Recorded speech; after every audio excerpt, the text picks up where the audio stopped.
All right, good afternoon. Welcome to the House Environment and Transportation Committee, Tuesday, February 24th, 2026. We will start with Delegate Miller, House Bill 799, Maryland Co-location Energy Innovation and Reliability Act. Thank you, Mr. Chair. Good afternoon, Chair Corman and members of the committee. For the record, I am Delegate April Miller, representing District 4 in Frederick County, and I am here today to present House Bill 799, the Maryland Co-location Energy Innovation and Reliability Act. We find ourselves at a critical crossroads in Maryland's energy history. We are simultaneously pushing for a green electrified future while our regional grid operator, PJM, warns of looming resource adequacy crisis. House Bill 799 provides a market-driven solution that protects our grid, our environment, and most importantly, the wallets of Maryland families. The energy landscape of 2026 is defined by colliding forces, exponentially surging demand from massive hyperscale data center developments and skyrocketing capacity prices. In the most recent PJM capacity auctions, we saw prices soar to record highs, hitting over $333.44 per megawatt day for the 2026-2027 delivery year, an 800% increase from 24 and 25. And while we may welcome the economic investment data centers bring, we cannot ignore their energy and community impact. Current projections show data centers will add over 5,000 megawatts of demand to our region. Under current policy, if a data center plugs into our existing grid and forces a massive infrastructure upgrade, it is the residential ratepayer, the senior on a fixed income in the city, or the young family out in Frederick, or the small business in Baltimore County who ends up footing the bill for those transmission lines and skyrocketing energy costs. In my district, energy policy isn't just about megawatts. It's about land use and heritage. Frederick County is currently fighting the Maryland Piedmont Reliability Project, the MPRP, a proposed 70-mile high-voltage transmission line that threatens to cut through our historic farmland and rural legacy areas. And the primary driver for projects like MPRP is the need to move power to high-density data centers in Virginia, where the electricity demand is set to increase 183% by 2040. Contrast that to without the data centers that are driving it to just 15% without them. And even in 2022, data centers back then accounted for 21% of Dominion energy. PJM is forecasting a 6 gigawatt, I think I'm using that right, shortfall in capacity for the 2027-28 period. By encouraging data centers to bring their own power through independent co-located generating stations, we reduce the need for invasive high-voltage transmission lines that my constituents especially so vigorously oppose. We can have economic growth without sacrificing our scenic vistas and agricultural heritage and businesses. In his February 11, 2026 State of the State address, Governor Westmore announced that for data centers to operate in Maryland, they must cover the cost of their own power needs, and has also stated that he wants Maryland to win the clean energy future. To win, we must be agile. House Bill 799 provides that agility by allowing our most innovative energy companies to power our most innovative tech companies directly. This summer, Maryland invested $6.15 million to expand X Energy in Montgomery and Frederick counties. As X Energy prepares to deploy its XE100 small modular reactors to power industrial hyperscalers, Maryland must provide a clear regulatory path for these units. House Bill 799 allows these advanced reactors to co-locate directly with data centers. This behind-the-meter approach ensures that these state-backed projects can begin operations immediately rather than waiting for years of grid interconnection studies. This bill creates a clear regulatory pathway for that. It encourages independence. It allows the data centers to build their own on-site generating stations not connected to the public transmission or distribution systems. They provide their own power and they solve their own demand issues. And it protects ratepayers because these facilities do not pull from the public grid. The bill clarifies that they are not subject to certain retail electric fees. And this ensures that data center developers aren't double taxed for energy that they are producing themselves, while ensuring residential customers aren't subsidizing their growth. It ensures safety and transparency with strict cybersecurity protocols and annual reporting, and it promotes innovation. It opens the door for the advanced energy solutions like I talked about, the small modular reactors, to be deployed by the private sector without destabilizing the public utility system. Maryland cannot afford to be reactive. We cannot simply wait for the grid to fail or for utility bills to continually double again. House Bill 799 is a proactive, common-sense measure that says to the tech industry, you're welcome in Maryland, but you must be a partner in our energy stability and not a drain on our citizens. One thing about the bill is I do think we do need to do a better job of putting levels and definitions on data centers, particularly the hyperscale data centers. So that is something I would definitely be open to amending, and I urge a favorable report. Thank you, Delegate. Any questions for Delegate Miller? Okay, don't feel bad. We've had a lot of energy questions in this committee over the past few weeks, so we might just be worn out. I appreciate the consideration. Thank you all. That concludes the bill hearing on House Bill 799. We will now turn to House Bill 829. Delegate Ebersol, I think we have his aid on his behalf. Public utilities for hired drivers and transportation network operators, human trafficking awareness and prevention training and liability. And if you have a panelist or anything, feel free to bring them up. Thank you, Chair Corman and members of the committee. For the record, my name is Katie Malone. I am Chief of Staff for Delegate Eric Ebersol. HB 829 is the latest in Delegate Ebersol's human trafficking education, awareness, and reporting bills. This bill requires ride shares and taxi drivers to be educated on recognizing the signs of human trafficking and how to report it.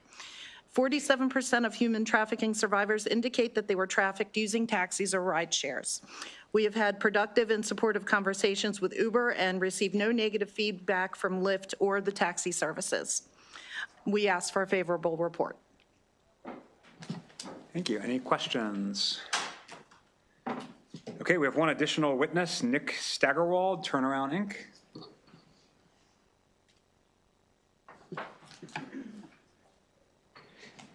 Please go ahead when you're ready. Good afternoon, Chairman, members of the committee. My name is Nicholas Staggerwald. I'm with Turnaround. We are a human trafficking, sexual violence, rape crisis center located in serving the citizens of the Baltimore region. I'm here testifying on behalf of the Maryland Human Trafficking Task Force. The task force was formed in 2008 and brings together law enforcement, victim services organizations, survivor leaders, government agencies, and local task force across the state. Our CEO at Turnaround serves as the co-chair of the task force legislative committee. Together, the task force has supported the recovery of thousands of survivors and the prosecutions of hundreds of traffickers statewide. Human trafficking is a crime that hides in plain sight in our communities. Survivors often move through everyday systems without being identified or helped. This is why training the people most likely to interact with survivors, especially when they are away from their traffickers, is critical to both identification and recovery. Most of the survivors we work with rely on rideshare or taxi services for transportation. These moments can be a rare window of safety and opportunity. With proper training, drivers and transportation workers can recognize red flags and know how to connect survivors to help without increasing their risks. Survivors rarely identify themselves as victims until they are safely in services. Many do not believe that they can leave. Others do not know that resources exist or fear that there is nowhere safe to go. What we hear most often is this: they stayed because they had no safe outlet and no knowledge of support. This legislation strengthens one of the most effective tools we have: education and awareness for those on the front lines of daily communication and interaction. It is that practical prevention and survivor-centered. On behalf of the Maryland Task Force, we hope for that you survivors as well, that you will urge a favorable report. Thank you so much for your time and consideration. Thank you very much. I see no questions. That concludes the bill hearing on House Bill 829. We'll turn to House Bill 480. Delegate Fennell, Transportation Network Companies, deactivation of operators. If you have any panelists, please bring them up.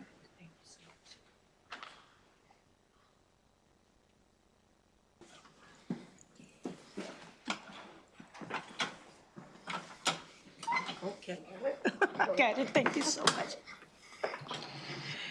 Thank you, Chair Corman, Vice Chair, and ENT Committee members. I bring forth to you HB 480. This is a bill that was brought by my constituent who's here, Jeff. Senator Kramer and I have been working on this bill for 2 years now in reference to share drivers. One of the things that we worked on, and we have come with the agreement with Uber and also Empower in reference to the process, because one of the things that had happened is that we have over 1,000 drivers with Uber and Lyft. And what happens with this bill is that they had a deactivation, but there was no process in place, a policy in place in reference to the appeal of the deactivation. So we have come to agreement in reference to the amendments in reference to that was offered. And I have my advocates that's here that's going to testify, and I'm asking for a favorable report with amendments. Thank you so much. Good afternoon, Mr. Chair and members of the Environment and Transportation Committee. My name is Mitchell Yankson, and I'm the director of the ACE Collaborative and the DMV Drivers Alliance. We are an organization that has engaged with over 2,000 drivers in the DMV, and we also provided assistance to over 200 drivers in an attempt to reactivate their accounts from unfair deactivations. Uber and Lyft's current driver deactivation method, which actually puts drivers and customers in an unsafe environment. The main reason that a driver gets deactivated or fired from the app can simply be based on customer hearsay or false reports and nothing more. It does not matter if the driver has a 4.8 or 5-star rating. It does not matter how many years the driver has been driving on the app. Drivers can be deactivated on just one unsubstantiated accusation by the customer. So for example, a customer can simply claim that the driver is driving under the influence or the driver has assaulted them without any verifiable evidence. The customer does not need to submit a police report or provide supporting video or audio recordings for their accusation. There's really no due process or just cause for drivers. This current method lends itself to drivers being unsafe and prone to abuse from passengers. And of course, drivers will be reluctant to even refuse a bunch of customers who are drunk to not get in their car because the driver does not have enough seat belts.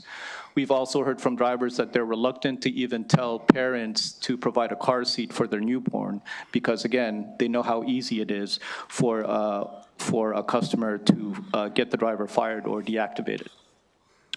So if you really want to increase both the safety and well-being of Maryland workers and Maryland customers, we urge you to report favorably on HB 480. Thank you.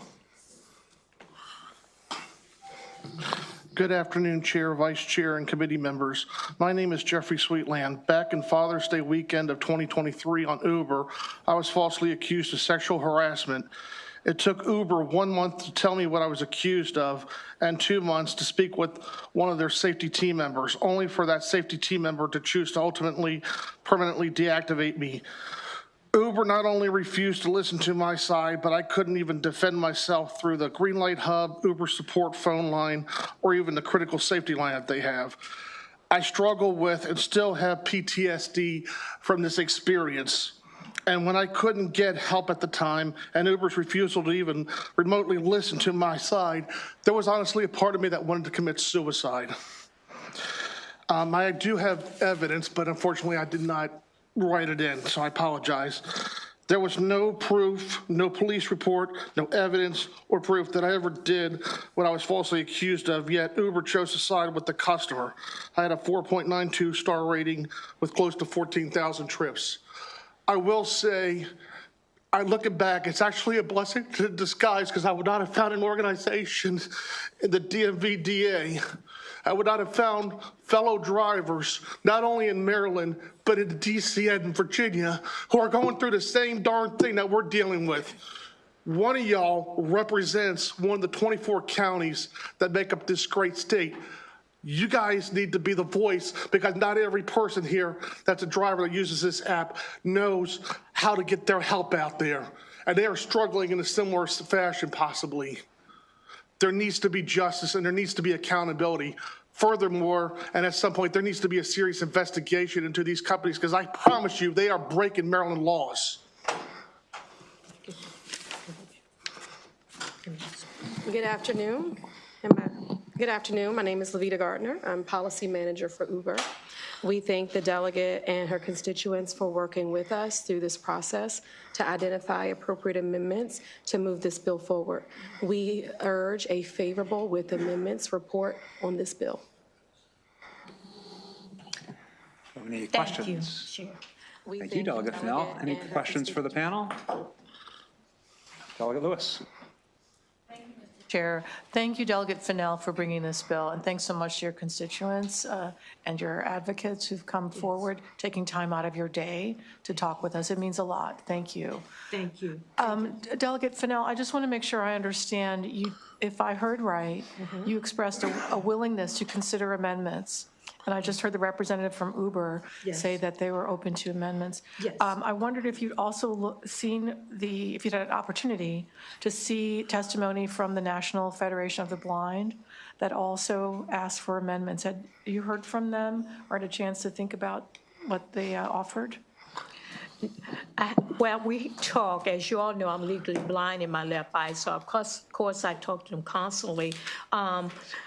There's another component which is not dealing with this component that they want to work on, but it's not this bill, but I've been working with them with something else. And thank you, Delegate Lewis, in reference to that question. Okay, thank you. Thank you, You're Delegate welcome. Fennell. Thank you, Mr. Chair. Thank you so much for having me. Delegate Foley. Thank you, Mr. Chair. So, Delegate Fennell, have you run the amendments by other? I mean, you have a lot of favorables here.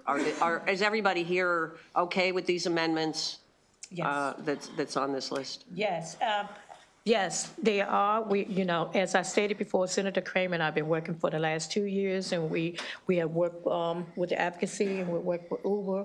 We've been working diligently, trust and believe, and I think this is the time, this is the right thing to do in reference to making sure that there's a policy in place in reference to for the shared drivers. Okay? And thank great. you. Yes, and the answer to your question is yes. Okay, thank you. Yes. Testimony virtually, Ronza Offman from the National Federation of the Blind. Yeah. Good afternoon. Are you able to hear me? It's actually a little unclear. Can you try again? Okay, is this better? It's a little better. Go ahead. Okay, I apologize. I became late to different meetings, so I heard something that maybe the delegate was mentioned about this being absurd. So, my name is Ron Zoffman. I am the president of the National Federation of the Blind of Maryland, the state's oldest and the largest organization of blind and deafblind and low vision Marylanders. This bill, we reached out to the delegate and the senator filed regarding amendment. We experience extreme difficulty and discrimination from transportation companies who routinely engage in denials of people with disabilities, including service animal users, those with long canes and other mobility devices. We have been working through efforts companies directly. We've also been working with the Department of Justice, Maryland Attorney General's office, and other entities to try to ensure that these network transportation companies enforce the ADA by holding their drivers accountable. We're deeply concerned about a bill that would create requirements around when a driver cannot be platform if it doesn't expressly indicate not only that discrimination is a valid reason for, but specifically carving out disability discrimination, including those who are using service animals, mobility devices, and long-way canes. The weekend, we received 6 separate reports in Baltimore City alone from individuals who received rideshare denials because of their service animals, long-way canes. This is unacceptable, and while we understand drivers need protections too, we are dependent on these transportation methods, and we absolutely need protection. And creating a law that may actually make it harder for us to enforce our rights, which the bill as it currently stands absolutely does that. So we were seeking an amendment.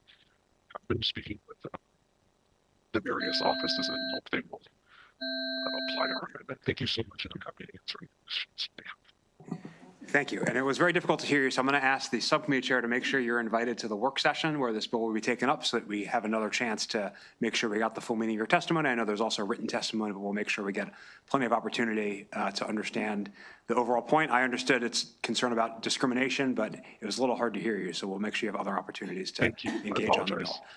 Thank you so much. All right, you're welcome. We also have unfavorable virtual testimony from Margaret Durkin from TechNet.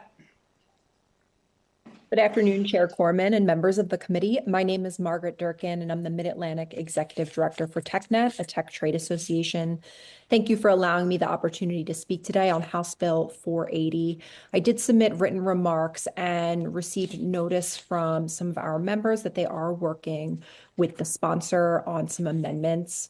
Our current concerns, mainly with the bill, is that it gives wide latitude to the Public Service Commission to adopt regs around the form and description of deactivation policies. We also have concerns about the, quote, reasonableness of a private company's policy. We believe that that standard is vague and anti-competitive. I did let the sponsor know this morning that our members were working with her on some agreed to legislation. I did sign up as unfavorable, but we will definitely be part of the conversation as it moves forward. Thank you. Thank you. I do not see any questions. So that concludes the bill hearing on House Bill 480. We'll turn to House Bill 928, Delegate Embry, CPCN, transmission lines, applicability, and waivers. And if you have a panel or anything, please bring them up. Thank you.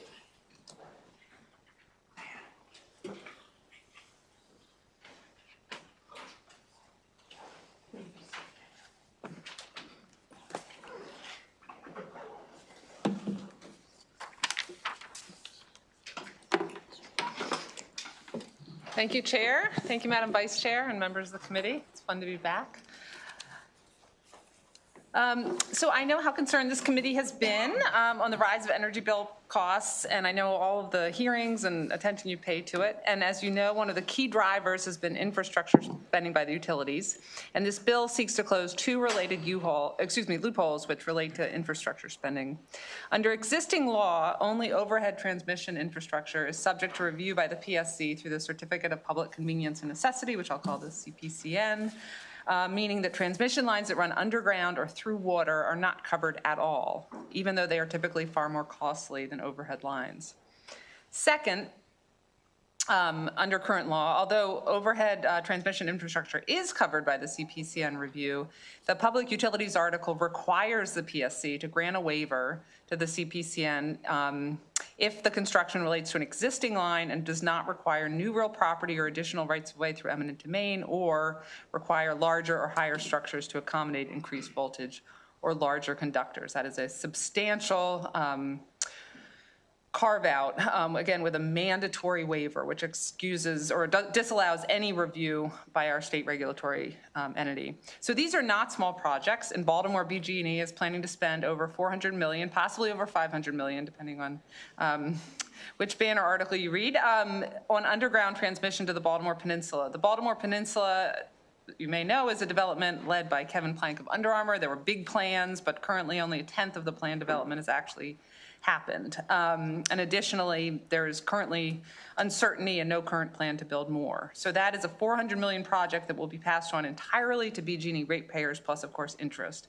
And that is one project in one jurisdiction.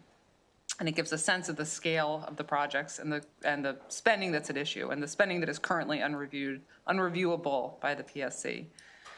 The PSC has no ability to evaluate the need for the project, the scope of the project, whether the proposed technology is the correct technology and the most innovative and the most cost-effective, and of course the overall cost and impact on the bills that ratepayers are paying.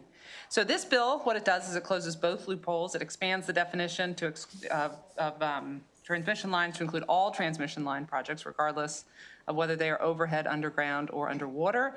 It removes the mandatory waiver language. So under the bill, the PSC has the discretion to grant a waiver for good cause after considering the cost of the construction on ratepayers, the impact of the construction on the environment, and any other matter the commission considers appropriate.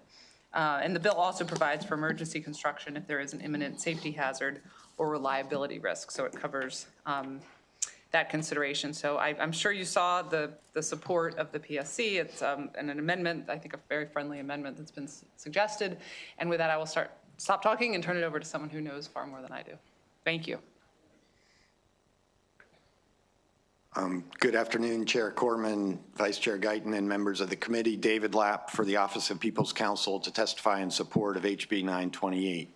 Transmission costs are a rapidly growing part of utility customer bills, and this bill is an important tool for better state oversight of these costs. Transmission costs are rising rapidly. The transmission rates of Maryland's Exelon utilities have increased by a factor of more than 4 since 2010. Most new transmission projects today are being built as local projects that are not subject to any meaningful cost or cost effectiveness review, especially if they avoid the CPCN statute. Utilities present the projects to PJM, which reviews them under a low do no harm standard. After the projects are built, PJM makes a filing with federal regulators. Federal regulators conduct no meaningful review of the costs or whether the utility's project choice is cost effective. They presume the costs are reasonable. This means that a utility largely has a free pass to spend vast sums on local transmission projects that are paid for by the utility's customers. The projects Delegate Embry mentioned on the Baltimore Peninsula illustrate the problem. The $407 million in transmission cost is for new distribution customer load, but as the press has widely reported, that new customer load is not developing as planned. Despite the massive costs and the significant disruption that miles of underground transmission will cause, there is no state proceeding to review the siting or even understand the nature of the projects. HB 928 will help fill the gap in state regulation by ensuring that the Baltimore Peninsula and numerous other costly projects are subject to review under the CPCN statute. We ask for a favorable report. Good afternoon, Chair Corman and committee members. My name is Dave Arndt, a Baltimore resident, a Locust Point Civic Association board member, and a co-chair of the Maryland Legislative Coalition Climate Justice Wing. On January 9th, the LPCA and 7 other civic associations were made aware of an underground transmission line project via an email from Senate President Ferguson, even though the project had been presented to the PJM in 2019. Later in January, BG&E met with the communities to review the project. Here are the basic points of this meeting. This project is approved, and here's the final results stated to BG&E. When asked about the approval, BG&E said it was from the PJM and they did not need state approval since it was underground. The route chosen was because BG&E believed it was the best. When asked for specifics about the rationale for this choice, they basically said, trust us, we know what we're doing. This transmission line is needed for demand growth projected for the Baltimore Peninsula. When residents told BG&E that the current Baltimore Peninsula development had been scaled back, BG&E shifted their story and said really it was all about replacing a 50-year-old transmission line. When asked about the cost, BG&E said it just goes into the rate base, so you probably won't even notice it. However, the current cost estimates will go up because tariffs and metal prices have been skyrocketing. In Maryland, our utility model works as follows. If you build more, you make more. Is this why BG&E is installing this transmission line? I don't know and may never know because underground transmission lines are exempt from the CPCN. This project is going to be very disruptive to our neighborhoods and exacerbate our affordability crisis. At least we should have someone from the PSC reviewing it. Otherwise, we are just giving BG&E a license to make money with no oversight and slam the project through a neighborhood regardless of impacts. For these reasons, I ask for a favorable report. Thank you. Thank you. We have a question from Delegate Fraser Hidalgo. Thank you, Mr. Chair, and thank you for bringing the bill, Delegate. I'm not sure if this question is for you or Mr. Lapp, because you brought it up on the federal regulator side. Is there a concern on FERC preemption at all? No, there's no concern about a siting statute. Now, the state cannot review the cost or change the cost. Those are, because it's a transmission cost, it's federally jurisdictional and the state would be preempted. But the state can evaluate the need for the project, cost effectiveness. You know, there's some gray area there, but at the very least in a CPCN proceeding, there is the ability to obtain all that information. And because the way these costs pass through first PJM, which does not consider whether there were lower cost alternatives, does not assess whether the costs are too high for what the project is. Could you have done it a lot cheaper? PJM does not do that assessment. They just ask, does the project adversely affect the system? And that's a low bar, as I mentioned. And then they go to FERC, and FERC, under FERC precedent, that's the Federal Energy Regulatory Commission, under their precedent, they presume that the costs are prudent. In other words, unless somebody can bring forward evidence that there was something unreasonable, something going wrong, that the costs were inflated in some way, they're going to lose that case. That's a very high burden to overcome that presumption. And in addition, that only happens after the project is built. So it's not going to go to FERC or be evaluated until after the project is built. So if there's going to be any meaningful evaluation, it's got to occur, before the project is built. And that enables there to be information about the costs, even if the state cannot actually regulate those costs. That information gathering is incredibly important, and it, increases transparency. It brings it into the light. It brings the total cost into the light so people can see it. But so you're not worried about FERC coming in and trying to preempt any of this? No, and the state regularly exercises CPCN, on other projects that don't qualify for, the mandatory exemption or that aren't underground or underwater. Great. So it's just a normal application of the CPCN statute that applies in circumstances where the exemption is not available. Okay, and then my last question is, currently on any ratepayer bills, on any customers' bills, do we see this as a line item anywhere? No, these costs show up in, I should say it depends on the utility. For BGE customers, for example, it just shows up in the supply portion of the bill. For Pepco customers, it shows up in the supply portion of the bill, but there actually is an item for, transmission as part of the supply portion of the bill. But generally speaking, we talk about utility bills having distribution costs and supply costs, and these are supply costs, wholesale costs. Okay, thank you very much. Delegate Baylor. Thank you, Mr. Chair, and thank you, Delegate, for the bill. I guess this question is for Mr. Lapp. I think this is really important, so I'm just trying to understand it. What does the process look like now, and how are these costs not currently reviewed, and what would the practice look like under the bill if it were to pass? So right now, utilities have a lot of sort of discretion in terms of how they advance transmission costs. There's one set of transmission costs that PJM identifies as necessary for reliability or for market efficiency to improve the markets. Those costs are competitively procured and those procurements are reviewed by PJM, and there's a process for that. These local projects are proposed by the local utility and just sent to PJM under the do no harm standard. So they avoid a competitive procurement.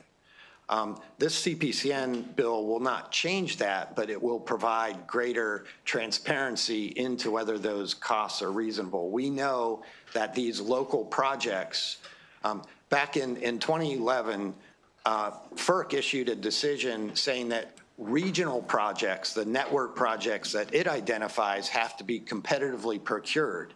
And we think we know those competitive procurements save customers money. Since that time, what has happened is most of the projects have become these local projects. So the Maryland utilities have spent, since 2010 through 2030, they've spent $2.8 billion on these supplemental projects. Some of those are subject to CPCN requirements, some are not. And they've spent less than that $2.1 billion on network projects. So these are the majority of projects. And they can be designed to avoid, using the CPCN waivers that this bill would close, would add some teeth to make sure they aren't abused. But the utilities can design the projects to avoid a CPCN requirement. And we think that that's happening. So this CPCN statute would help close some of those loopholes and perhaps encourage more utilities to more of these projects and more of the spending to happen through the regional process where customers save money because you're avoiding these piecemeal projects that cumulatively add up.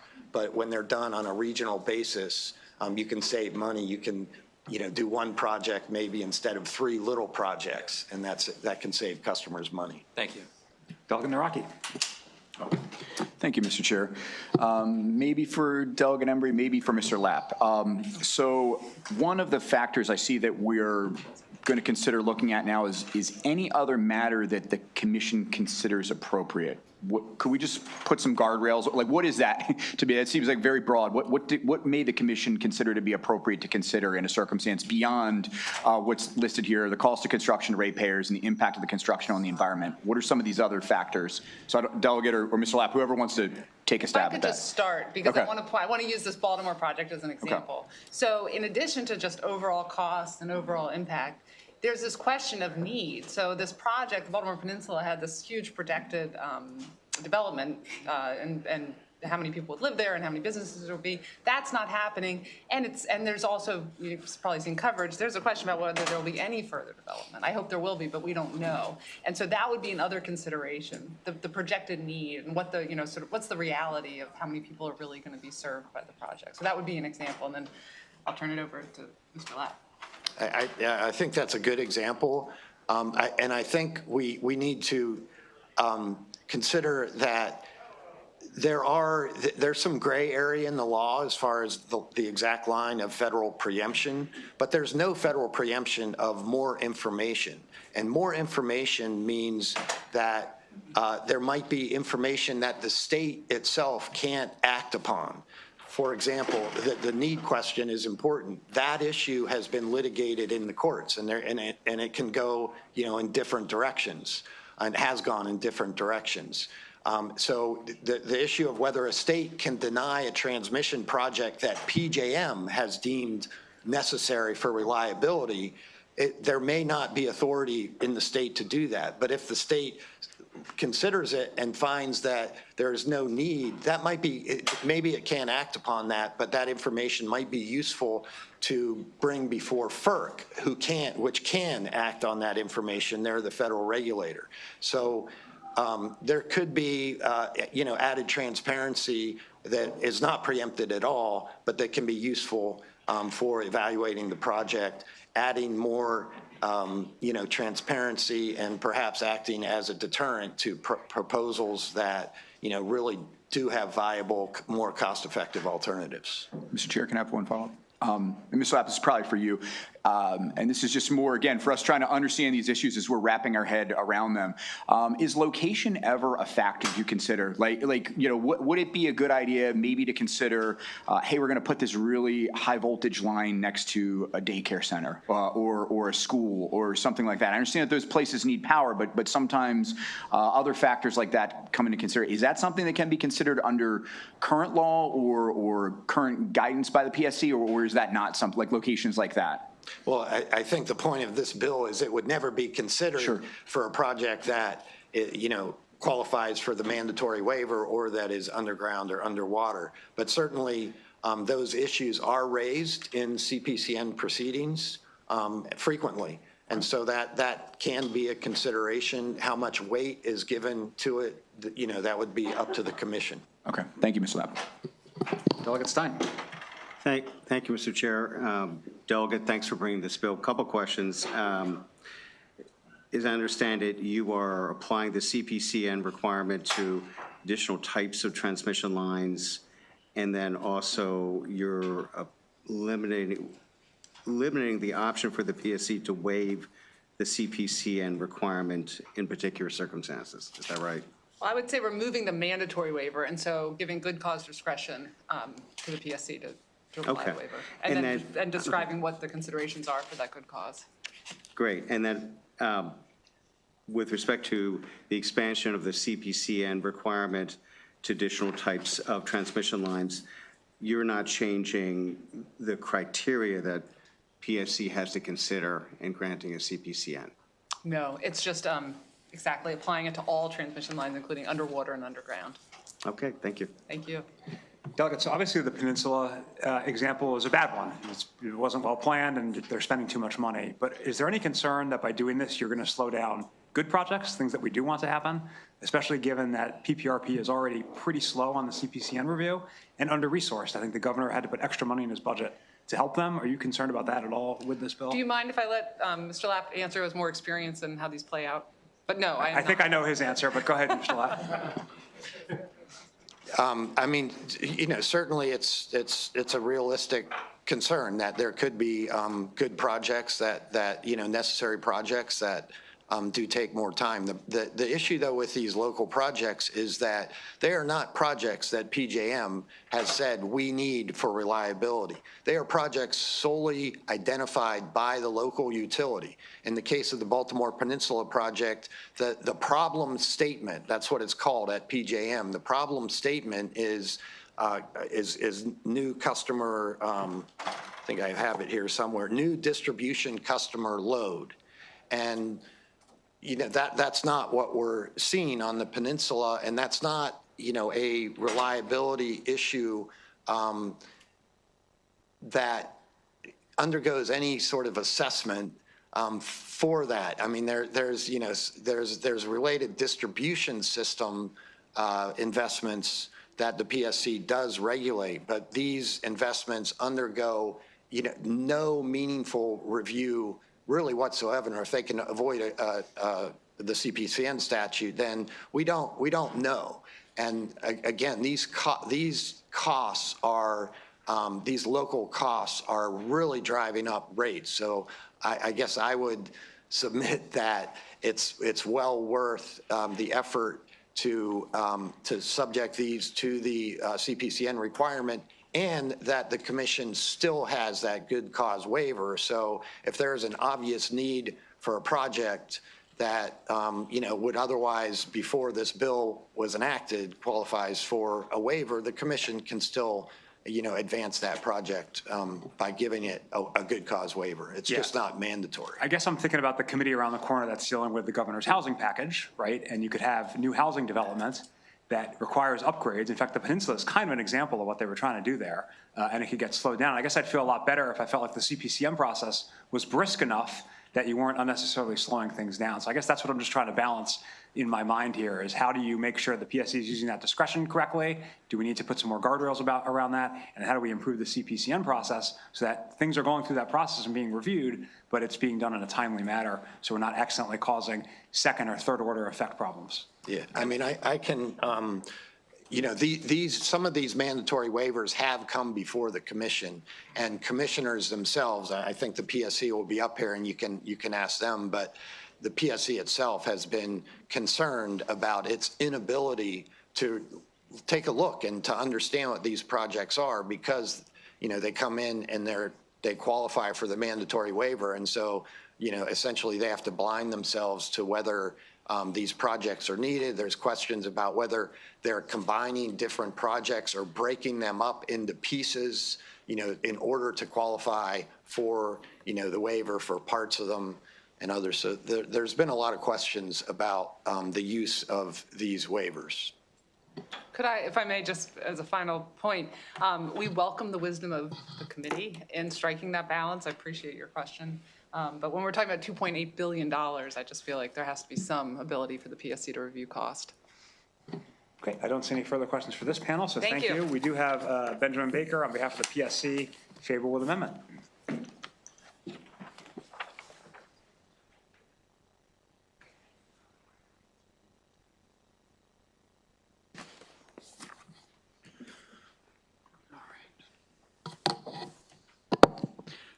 All right. Chair, Vice Chair, members of the committee, Benjamin Baker on behalf of the Maryland Public Service Commission. We are favorable with amendments This bill does provide greater transparency and oversight to the CPC and siting process related to transmission lines, and we think that this is a good direction to be heading in. We do request one amendment, which is the obligation at the end of the legislation to conduct a rulemaking. A lot of these projects are unique in nature such that it's not maybe conducive to a rulemaking. Also, the commission does always have the ability to run a rulemaking if it's determined that it is necessary. But other than that, we think this is a good bill and we support it. I'm here to answer your questions. Thank you. Thank you. Any questions for the PSC on this bill? Okay. Thank you. That concludes the bill hearing on House Bill 928. We will turn to House Bill 897. We have some folks representing the governor, the Lower Bills and Local Power Act of 2026. So I don't know who's going to be on the panel, Jeremy, but bring up whoever you need. Thank you, sir.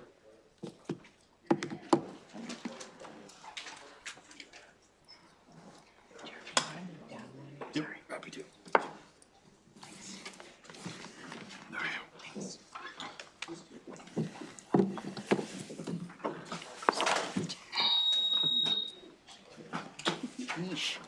Chair Corman, Vice Chair Guyton, members of the House Environment and Transportation Committee, great to see you again. My name is Jeremy Baker, Chief Legislative Officer for Governor Wes Moore. Governor had something unexpected come up this afternoon and asked me to join you in his place. He sends his regrets. Thanks you for all of your efforts on behalf of Maryland ratepayers. I'm proud to be joined by MEA Director Kelly Speaks-Bachman this afternoon in support of House Bill 897. I also want to thank Rob Gramlich and Renee Steichen for being here with us. We know the cost of energy is one of the most urgent challenges facing our state and our country. We hear that every day from working families and small business owners across the state. Marylanders are frustrated, and rightfully so. They're frustrated by a grid operator that prioritizes utilities ahead of people. They're frustrated that local clean energy projects that they've been promised have not been delivered. And they're incredibly frustrated when they open their monthly bills. The economics of this is pretty simple. PJM has failed to meet the demand for energy supply for the region, and particularly for Maryland. And when supply is limited, prices go up. 2 weeks ago, the governor worked with a bipartisan group of governors from across the region to secure a deal that extends the cap on electricity prices for the next couple of years, saving consumers around the region billions. Today, we're here for the Lower Bills and Local Power Act to deliver relief and results for our people. There are 4 key pillars of this legislation.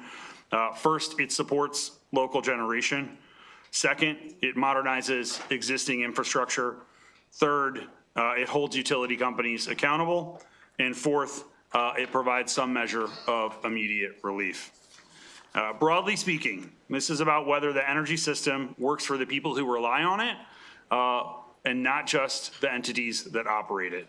I urge the passage of this bill. I want to reiterate my deep appreciation, our deep appreciation for all the work this committee and the chamber this year have put in. You guys have been off to an incredibly fast start on this new issue area. Thank you so very much for that incredible work. We look forward to continuing our work on this bill. This will be an iterative process, and we look forward to partnering with you to come up with the best product possible. Thank you. I am Kelly Speaks-Bachman. Thank you, Chair, Vice Chair, and members of the committee for allowing me to speak today. I'm here today to ask the committee for a favorable report on this vital legislation. Maryland is currently at an energy crossroads, and affordability is at the absolute forefront of that discussion.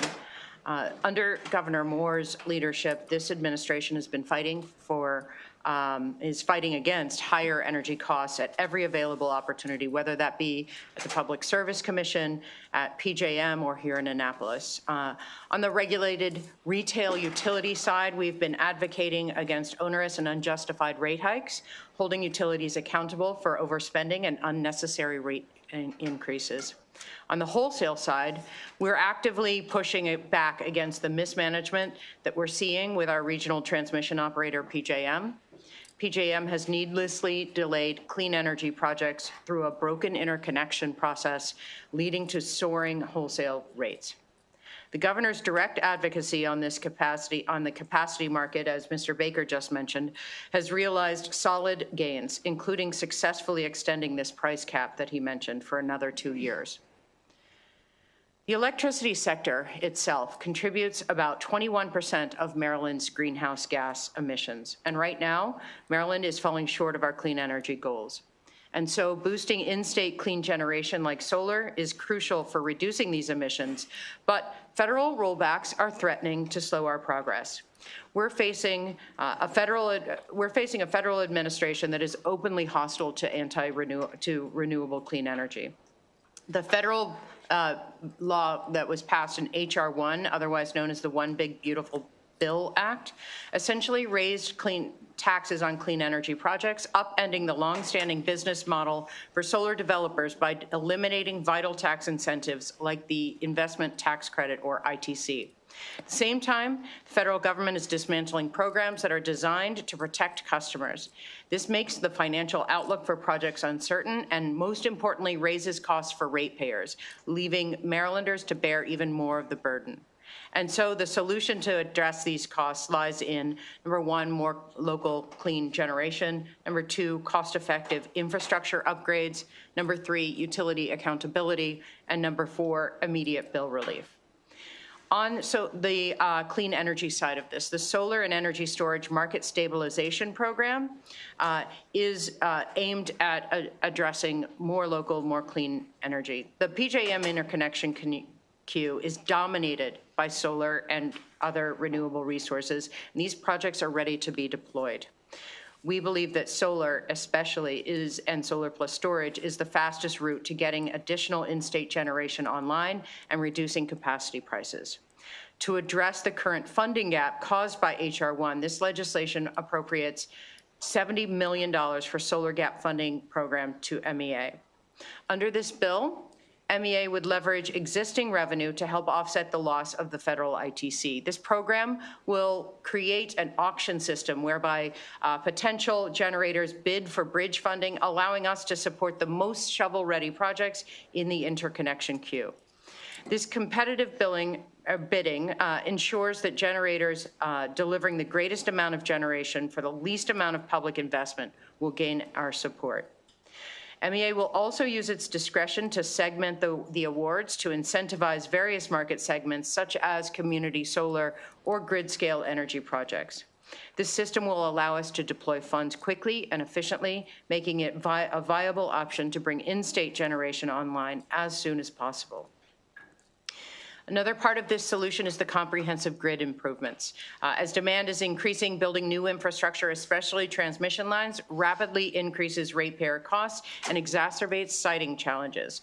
It is often necessary, but in some cases it is especially expensive. And so this bill requires utilities to first prioritize advanced transmission technologies to unlock additional capacity from the existing grid infrastructure we already have in place. It will reduce the need to site new projects and lower the costs borne by ratepayers. Third part is we're holding utility companies accountable by requiring them to join PJM without charging ratepayers for the voluntary participation incentives that it receives and bills to ratepayers. This action will remove an unnecessary expense and will save Maryland families tens of millions of dollars annually. And lastly, to provide immediate support, if you're thinking about support against rising costs in the short, medium, and long term, to provide that immediate support to our residents, the bill authorizes $100 million direct bill rebate for Maryland families burdened by high energy costs. So thank you so much for your time and attention. We respectfully request that the committee issue a favorable report for House Bill 897. Thank you. Good afternoon. My name is Rob Gramlich, president of Grid Strategies and co-founder of a few grid-related, transmission-related organizations. I've had some communication with the governor's office and their good energy team asking for affordability options, knowing that the grid is constrained in this part of the country. We are a Maryland-based firm, but most of our work is around the country and internationally.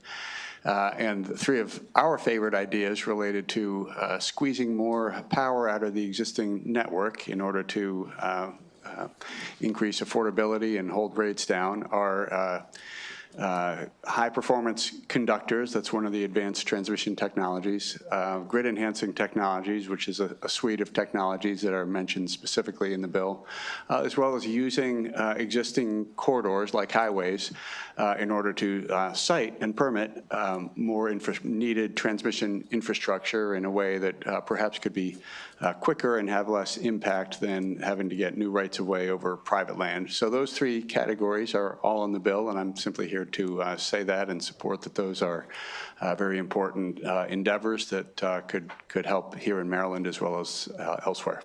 Thank you.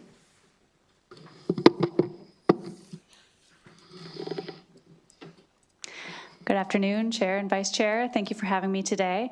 I'm here to speak in favor of House Bill 897. My name is Renee Steichen. I'm the Senior Director of Regulatory Affairs at REV Renewables, or REV. With nearly 3 gigawatts of operating assets and a substantial development pipeline across the U.S., REV is a leader in development, acquisition, and operation of clean energy and energy storage. In Maryland, REV recently completed and brought online a 20-megawatt Jade Meadow solar facility on reclaimed coal mine land in Allegheny County and is the owner-operator of a 13-megawatt Rockfish solar facility in Charles County. REV has several Maryland solar and storage projects in development, including Jade Meadow 3, which is a solar project of up to 300 megawatts planned in Garrett County, also on reclaimed coal mine land. Which is also the largest solar project permitted to date, with a potential operation in 2028.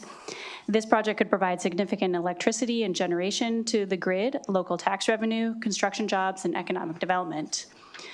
The Lower Bills and Local Power Act will help scale these new large-scale projects, such as our solar project and others, and help them get built and help stabilize price volatility. For transmission-connected solar, Maryland has over 2,300 megawatts active in the PJM queue today. However, as demonstrated by the slow installation rates, these projects are continuing to struggle to get built. Some of the key project challenges include increasing supply chain costs due to inflation, higher financing costs, and federal policy pressures. Programs to support procurement and financing of utility-scale solar projects like the one in the governor's bill are needed to bridge this gap and bring these projects online in Maryland. This solution will help create jobs, help stabilize price volatility, increase electric reliability for Maryland ratepayers, and help the state meet its clean energy goals. We appreciate your consideration of these comments and ask for a favorable report. Thank you. Thank you. Our first question is from Delegate Allen. Thank you, Mr. Chair. Thank you all for being here today. My question is for Dr. Speaks-Bachman. Thank you again for being here. I was looking at the bill. Obviously, I think we all agree that, that we need solutions and we need them now. I know the one-time credit is a good example of immediate relief, but a lot of people will say that that's kind of a short-term solution. It's not fixing the underlying problem. So can you speak a little bit more about what this does rather than a relatively small one-time credit, what it does in the medium and long term? Absolutely. To really drive those costs down. And I very much appreciate the question, because I think the suite of solutions within this bill are really intended for the short, the medium, and the long term. In the medium term and moving into the longer term really approaches the auction proposal that we have for solar, where we can get the most ready projects built quickly.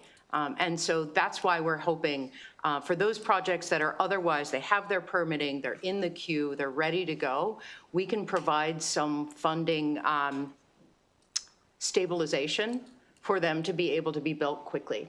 Solar, as we know, is some of the cheapest and the fastest ability to build projects. So that's on that part. On the transmission side, it takes a little bit longer to build out full transmission, and even a little bit longer to build out advanced transmission technologies. And so we look at that as really a longer term solution. We were very appreciative of the legislative funding report that showed that this actually will help Marylanders in the short and the long term. Wonderful. Thank you. Thank you. Delegate Naraki. Thank you, Mr. Chair.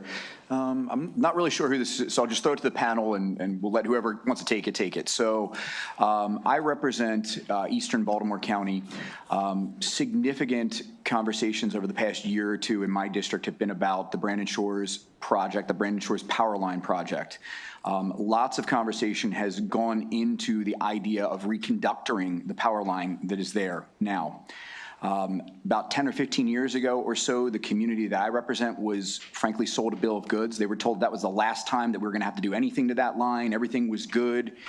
Now here we are, and we're coming back and we're saying we have to put up another big power line next to homes, next to schools, next to childcare centers, all that sort of stuff. There's tons of studies out there. By the way, Oxford has a study that says that there's an increased risk of cancer with being within 200 meters of some of these kinds of lines. So what does this bill do for a community like mine that I represent? Does this apply to interstate lines? Would this encourage that line to be reconductored instead of putting another long run of power line all the way from Pennsylvania down to Brandon Shores? What does it do for my community? Thank you, sir, for the question. The intent of this bill is to first take a look at what we can do with things that are already built, already in the ground. And we are trying to avoid, or at the very least delay, new transmission lines. It also looks at state lands for rights-of-way to ensure that with public discourse, of course, that we can accelerate potentially the permitting on state lands for transmission that is needed in order to keep costs down. I'd love to turn to you if you want to talk specifically about the reconductoring side of this. Yes, and I can't speak to that exact path. I haven't studied that, but generally reconductoring with advanced conductors can increase the delivery capacity by 100%, so double the capacity. Which is exactly what we need on this line, double the capacity. That's might be a happy coincidence, but yes, that is the benefit of this technology, manufactured here in the U.S., but we find most of the customers for this technology are all over the world, and so I think having states like Maryland actually try to attract this technology and deploy it here to increase capacity, perhaps avoiding or delaying the need for new transmission would be a good idea. So if I can, Mr. Chair, just to put so the line already exists, so we're talking about existing line, like you were talking about, Madam. A significant portion of this line runs through Gunpowder State Park and other state lands, right? So it seems to be checking a lot of boxes here. So again, I'm going to ask, would this bill impact the power line that is running through my 37 miles of my district that people are very unhappy about? Would this bill impact that in any way? Yeah, I'll just. It could. Well, yeah, I mean, it could, but we'll circle back with you. I mean, I don't think that's we don't operate the line, and I think there's a lot of technical issues there. So we're happy to circle back and try to get you a better answer, Delegate. Okay, thank you. Delegate Stein. Thank you, Mr. Chair, and thank you to the governor for bringing this bill. It's many good provisions. Just a couple questions from the letter in support from the PSC. I don't know if you've had a chance to see that. Two questions. First one was they were wondering if a battery has the same definition as advanced technology that is used elsewhere for purposes of timelines and reporting and all that. Sir, I know from the many briefings my team has given me, thank you very much, that advanced battery systems are intended to be a part of that technology. Okay, great. And then also they brought up the point that they felt that 180 days may not be sufficient for approval, CPCN approval under a number of the situations that the bill contemplates. So I guess my question is, would you be willing to talk with the PSC to see if there's some other timeline that is a little bit longer that meets their needs? Sir, I'm ready to talk to Chair Corman anytime. He's a hoot. But more seriously, absolutely, we're open to having more conversations with the PSC and other stakeholders about making sure that this bill gets put together in the right way. Super. Okay. Thank you. Just to correct the record, I'm not a hoot, but Chair Barve is a hoot, so I agree with that. The bill has a solar and storage sort of market stabilization program. I think it's grants or loans. I think we got some maybe amendments from the governor's office to make it just grants. There's a bunch of other ideas out there to do something similar. We have an affordable solar bill. I think the Senate has a reverse auction bill. Are you all open to different models, or are you wed to the grants and loans in the bills that came in? Again, we're absolutely open to the best model that can get implemented the most quick, in the most quick fashion. So we have already had some conversations about how to sync some of the options up, and we appreciate the ability to keep that optionality on the table as we're working through the bill. Okay. I do not see any other questions for this panel. We do have other witnesses. I'm just going to bring them all up together. We have favorable from John Fiastro, favorable from Katie Metal, Advanced Energy United. Also bring up favorable amendment, Josh Tolkien, Maryland Sierra Club, and favorable amendment, Robin Duda from the Chesa.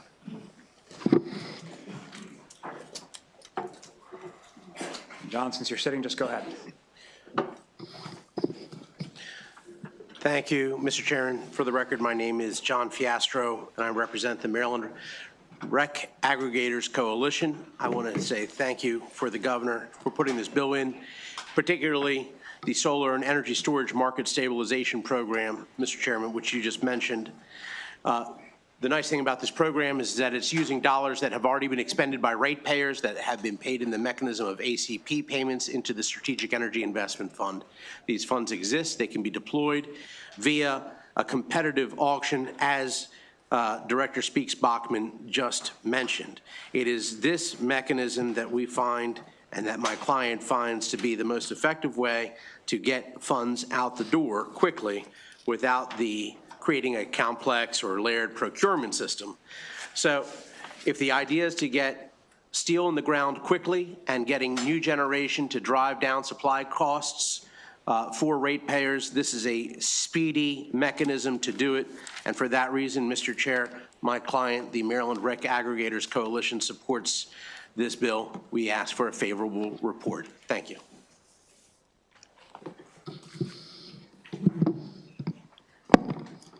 Hello, my name is Katie Metal, and I am with Advanced Energy United. For folks who don't know, we are an industry association that represents companies that do the complete full spectrum of advanced energy technology. So that means clean energy and any kind of technology that's compatible with clean energy that makes the grid more affordable, more reliable, more resilient, and more secure. We like this bill. So I want to kind of break this down and sort of get to the point. We need more generation. Solar is the fastest and cheapest form of generation to build. You put solar and battery together, it's dispatchable. You can use it whenever. Then we also need to make sure we're bringing down the cost of transmission and distribution infrastructure. Advanced transmission technologies will help us to get more transmission, which we badly need, in the fastest, cheapest way possible. There isn't anything we can do that will magically erase high energy bills overnight. It took a long time to get here. This is about economic market forces. It always takes time for those things to start to work in your favor when you make changes. We know this. But nothing's really going to work faster than getting more solar and more battery out there and getting more ATTs out there. And so we support this bill. Thank you. Chair Corman, Vice Chair Guyton, members of the committee. My name is Robin Dutta. I'm the Executive Director of the Chesapeake Solar and Storage Association. Here favorable with amendment on HB 897. I'm going to speak just to the solar and storage piece of the bill. First of all, the pieces that we agree on. There is a great need for a lot more solar and storage because that's the fastest technology that can be built for new generation, especially when adding storage. That's dispatchability, as has just been said. Where we would recommend some changes would be around shifting the focus slightly from shovel-ready projects to near-term projects that'll be deployed. Shovel-ready projects tend to already have financing locked in. You have to have all of that done on the front end before you break ground physically on a project in that latter stage. So we would recommend widening the lens a little bit to be projects that may still be early stage but have shorter development timelines in order to make sure that within a near-term range that the vast range of projects that can come online do come online. In particular, I want to call out front-of-meter energy storage that can come online and provide a great value to Maryland. A lot of solar projects that are in the stage are racing to meet the now phase-out deadlines from the federal tax credit and what passed in H.R. 1. So speed is of the utmost need there. And for different projects, there could be a need for financial support that pays dividends in order to help reduce capacity costs, energy prices, grid costs, et cetera. The last piece that I'll just say, too, to support, there is one segment of the solar industry that is completely moved on from the investment tax credit. That's customer-owned residential. And so we do urge support there as part of this package in order to make sure that Maryland policy can help to overcome the end of the ITC. We urge a favorable with amendment. We're happy to work with the committee. Thank you. Good afternoon, Mr. Chairman, members of the committee. I'm Josh Tolkien on behalf of the Maryland chapter of the Sierra Club. There's a lot of stuff we like in the bill, but with 2 minutes, I'm going to skip it all and talk about our proposed amendments. A lot of speakers have talked about the importance of new generation. The piece I'd like to talk about is the importance of getting more out of the grid that we have. The legislation recommends utilities consider advanced transmission technologies as an alternative. I think the PSC was hinting at this in their question about battery storage. We should be looking at a broad range of alternatives. It's one of our best regulatory tools. Just a few months ago, the Public Service Commission finalized regulations for the creation of the Drives Act form of aggregation. What it means is that we're bringing together solar and storage and the ramping of HVAC systems to create a marketable unit that can actually compete with purchasing new generation. Currently, that is a pilot project. I think that when it comes to these strategic forms of conservation and efficiency, the history has been that we've been dipping our toe in. I encourage the General Assembly to approach demand response, virtual power plants, and distributed energy generation with the same rigor that it is approaching actually building new generation. They are two sides of the same coin. Make the Drive Act permanent, direct the Public Service Commission to ensure that our regulations are allowing aggregators not just to sell to the utilities, but to sell to PJM. If we want to drive down capacity prices, we need virtual power plants and aggregators to be encouraged and incentivized to participate in the wholesale market. Additionally, the financial incentives built in here directed at the Public Service Commission's research on advanced transmission technologies should be brought in to support distribution system planning. We've seen what happens if data centers are, if we predict more load than they actually need. For designing the correct grid, we actually need to make sure we're getting the right numbers. Thank you for your time. All right, thank you all. I do not see any questions for this panel. So that concludes the bill hearing House Bill 897. We're going to jump to House Bill 970, Delegate Morgan, Renewable Energy Portfolio Standard, Nuclear Energy and Renaming.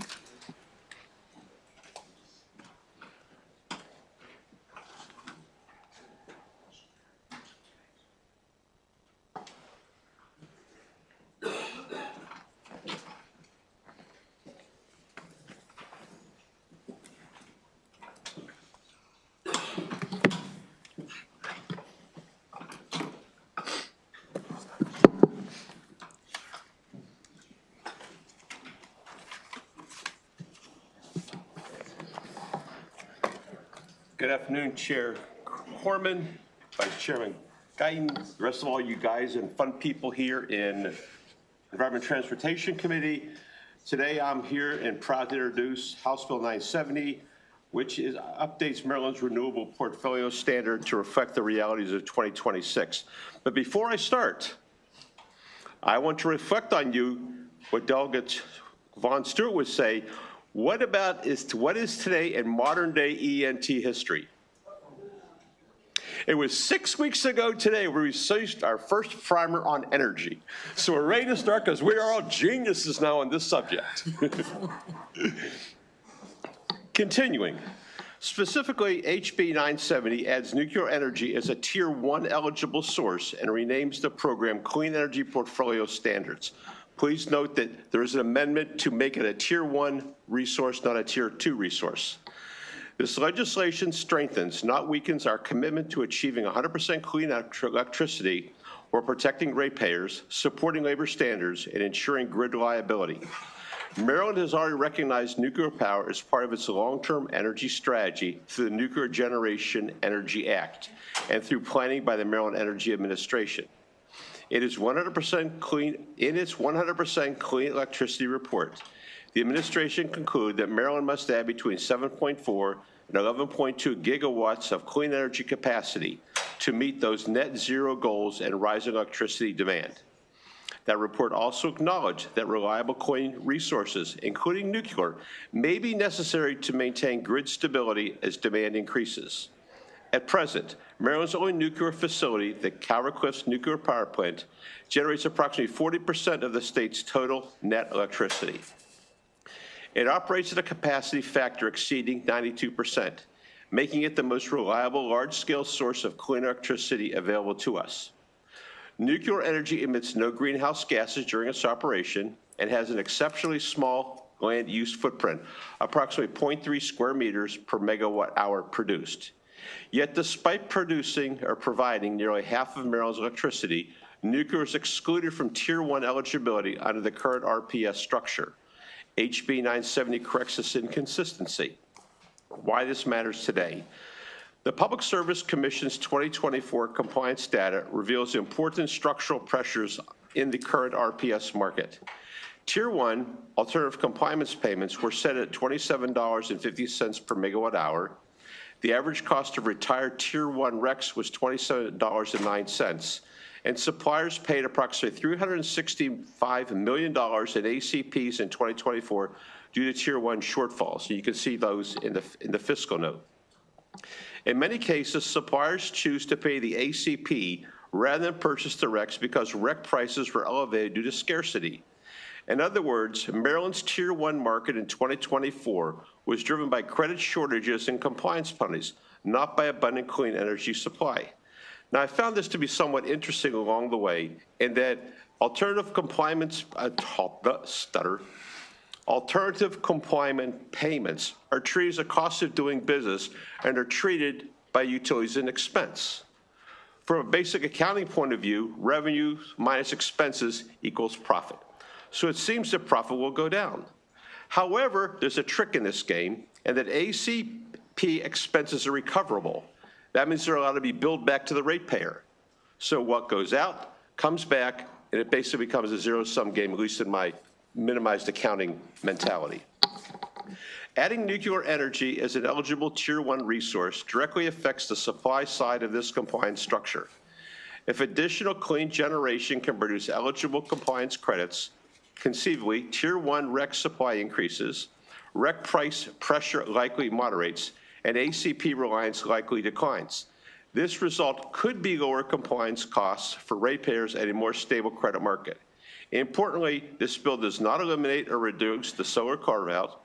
Solar retains its dedicated requirement pricing structure. Wind, geothermal, and other Tier 1 technologies remain eligible. This legislation simply allows nuclear to participate alongside of them. Maryland faces a growing electricity demand, supply chain constraints, and interconnection delays. Solar and wind are critical components of our clean energy future, but they are intermittent resources. We talked about this last week. Nuclear provides always-on, carbon-free baseload generation that complements renewables and strengthens grid resilience. HB 970 also prepares Maryland for next-generation technologies, such as small modular reactors, which are being evaluated nationwide as flexible, scalable, clean energy solutions. By explicitly incorporating licensed nuclear facilities, including SMRs, into Tier 1 eligibility, this bill creates a policy pathway for future investment without displacing existing renewable commitments. In conclusion, HB 970 does not retreat from Maryland's climate commitments. It strengthens them. It recognizes that achieving 100% clean energy requires reliable, zero-emission generation operating alongside wind and solar. It modernizes the RPS into clean energy portfolio standard that reflects the full range of carbon-free technologies available to us. If Maryland is serious about meeting its climate goals, stabilizing energy markets, and protecting ratepayers, we must align policy with physics and market mechanics. This bill, I believe, strengthens and complements last year's HB 505, which was supported by almost everyone in this committee and by nearly everyone in the House. For these reasons, I respectfully request a favorable report on HB 970 and I'll turn this over to experts who are far smarter than me in this field. Thank you.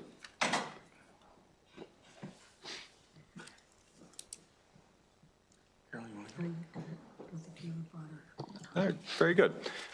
Chair Corman, Vice Chair Guyton, members of the committee, thank you for the opportunity to testify in support of House Bill 970. My name's John Kotek. I'm Senior Vice President for Policy and Public Affairs at the Nuclear Energy Institute, the national trade organization representing the commercial nuclear industry. Also happen to be a resident of Rockville, Maryland. Nuclear energy is already Maryland's largest source of carbon-free electricity, providing about 3/4 of the state's carbon-free generation. Calvert Cliffs operates at a capacity factor of more than 92%, delivering reliable, emissions-free power around the clock. Preserving and properly valuing nuclear is essential to meeting the state's emission reductions commitments. Across the country, states such as Colorado, Michigan, North Carolina, and Virginia have already updated their clean energy standards to include nuclear, because achieving ambitious climate targets requires retaining and expanding all forms of clean dispatchable generation. At the federal level, Congress has also recognized nuclear as a clean energy resource through production tax credits and technology-neutral clean electricity incentives. Maryland is, of course, part of the PJM region, which is experiencing growing electricity demand and increasing reliability pressures. As electrification expands and new large loads connect to the grid, maintaining firm dispatchable carbon-free generation becomes even more critical. Including nuclear helps protect ratepayers, maintain grid reliability, and prevent backsliding in emissions reductions. HB 970 positions Maryland for the future. Advanced nuclear technologies offer enhanced safety, flexible deployment, and the ability to complement renewable resources. Technology-neutral policies will ensure Maryland remains competitive for clean energy investment. HB 970 also modernizes Maryland's clean energy framework to reflect what's already true. Nuclear energy is carbon-free, reliable, and essential to achieving the state's climate goals. NEI respectfully urges the committee to advance this bill. Thank you for your leadership and your commitment to a reliable, affordable, and clean energy future.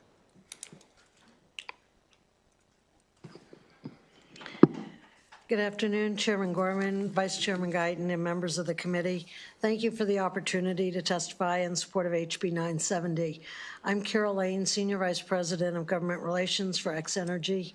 Headquartered in Rockville, Maryland, over the past 6 years, we've grown from 50 employees to nearly 1,000 employees. In Frederick, we house our full-scale reactor control room simulator and advanced helium and test facilities. X-Energy is developing what's called a high-temperature gas-cooled small modular reactor that produces both electricity and steam. Our reactor uses TRISO fuel, which is recognized by Department of Energy as among the most robust fuels developed. It uses inert helium gas in our reactor core as opposed to water, and has a small quarter-mile emergency planning zone, allowing siting near industrial facilities and data centers. HB 970 pragmatically modernizes Maryland's renewable portfolio standard into a clean energy portfolio standard and appropriately recognizes nuclear as part of the clean energy solution. We strongly support this. Tier placement matters. Tier 2 recognizes nuclear's clean value and reliability, while Tier 1 would send a stronger investment signal to help accelerate new capacity in Maryland. HB 970 is an important step in updating Maryland's energy framework to reflect the technologies needed for a reliable and affordable grid in the future. As a Maryland-based company, we are committed to helping the state meet its energy and economic growth goals, and I'd be happy to answer any questions. Thank you. Thank you. Our first question is from Delegate Ziegler.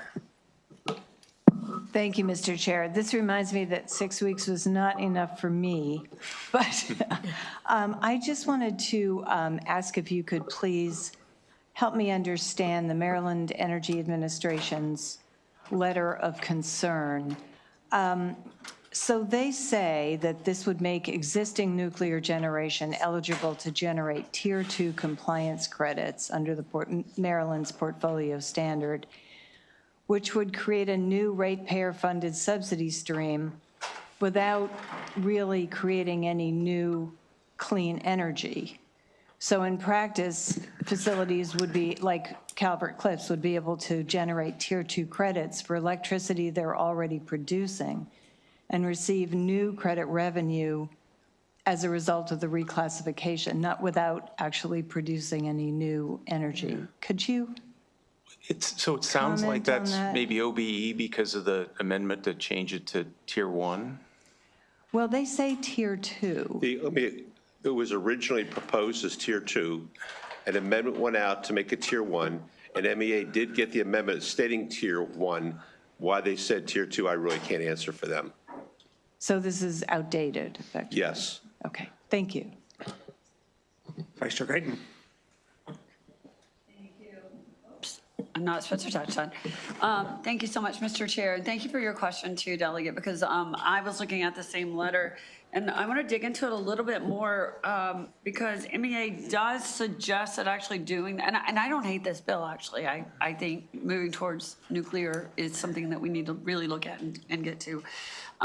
However, MEA does say in their letter that it will raise energy costs for ratepayers. Can you address that?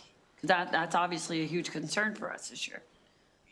Yeah, it sounds like that's a question you need to ask MEA, based on the delegates' testimony. I mean, this is going to increase the amount of clean generation eligible for credits. You would think under a market-based system that the increasing supply would cause costs to go down. I think that was the point you were trying to make, sir. That's the premise. Thank you. I'm rereading to make sure I read that correctly. But. And I apologize. I haven't seen their letter, so I'm a little bit flying blind here. Delegate Naraki. Thank you, Mr. Chair. Delegate, since you're an energy expert, maybe this is for you, or maybe this is for your panel, I'm not sure, but. It's my panel, trust me. You've exploited my knowledge of nuclear energy. Fair enough, Delegate. So given kind of the increased demand that we see on our grid, reliability concerns also, how does advanced nuclear technology, how would it complement wind and solar technology as well? How could they work sort of harmoniously? And I do have a second, I'm just going to throw it out there right now, and you can take both. How does this help economic growth inside of the state of Maryland as well? So, yeah, I appreciate it. Carol, do you want to start and I'll jump in, or vice versa? Sure. So in terms of, I think it complements wind and solar. It does provide 24/7 capacity and which really helps, I think, both stabilize and optimize the grid. One of the advantages of advanced nuclear, like the reactor that we're developing, it does have load following capability, so it allows a lot of flexibility, like coal has done in working and complementing solar and wind. As we wind down on coal, nuclear will be able to do this a little bit more, allowing the utilities to have grid flexibility. And the third thing I would say is that to have abundant energy is really going to be attractive to get new clean energy is really going to be attractive to get new industries to come to the state. And so from an economic standpoint, whether it's advanced technology, hydrogen production, AI, data centers, the ability to be able to have the energy to power those industries and those companies is really what's going to drive the geographic location of those facilities. Yeah. Thanks, Joan. And I just add to that, a lot of the analyses that have been done looking at getting to a near carbon-free or carbon-free grid highlight the value of having something that is dispatchable to complement rising shares of things like wind and solar. So if you're interested, I can follow up with work that's been done by the Clean Air Task Force, for example, that or a company called, or an outfit called Vibrant Clean Energy, that found that something in the 30–40% range of dispatchable clean generation to complement other forms of generation help avoid the need for investments in things like very long range transmission or really overbuilding storage. We're going to want more of those things, but when you start pushing the system to its limits and you start really getting to higher levels of intermittent generation penetration into the market, you wind up having to pay a whole lot of money for those things, the long distance transmission and the storage to make the system work. Having an increment of nuclear on the system can drive those costs down. And so most of the analyses that I've seen show that the lowest cost decarbonized systems include a significant fraction of carbon-free dispatchable generation. Thank you, Mr. Chair. Delegate Jacobs. Mr. Chairman, and kind of following a little bit behind the Vice Chair, you know, we're charged with looking out for the affordability aspect as part of our jobs here. And so how would including nuclear energy with clean energy credit structure affect the REC market, the alternative compliance payments, and overall electricity cost stability for, you know, all the Maryland customers? They're, you know, and looking at it from the affordability side, and secondly, what role could advanced nuclear developers play in expanding clean credit supply? Yeah.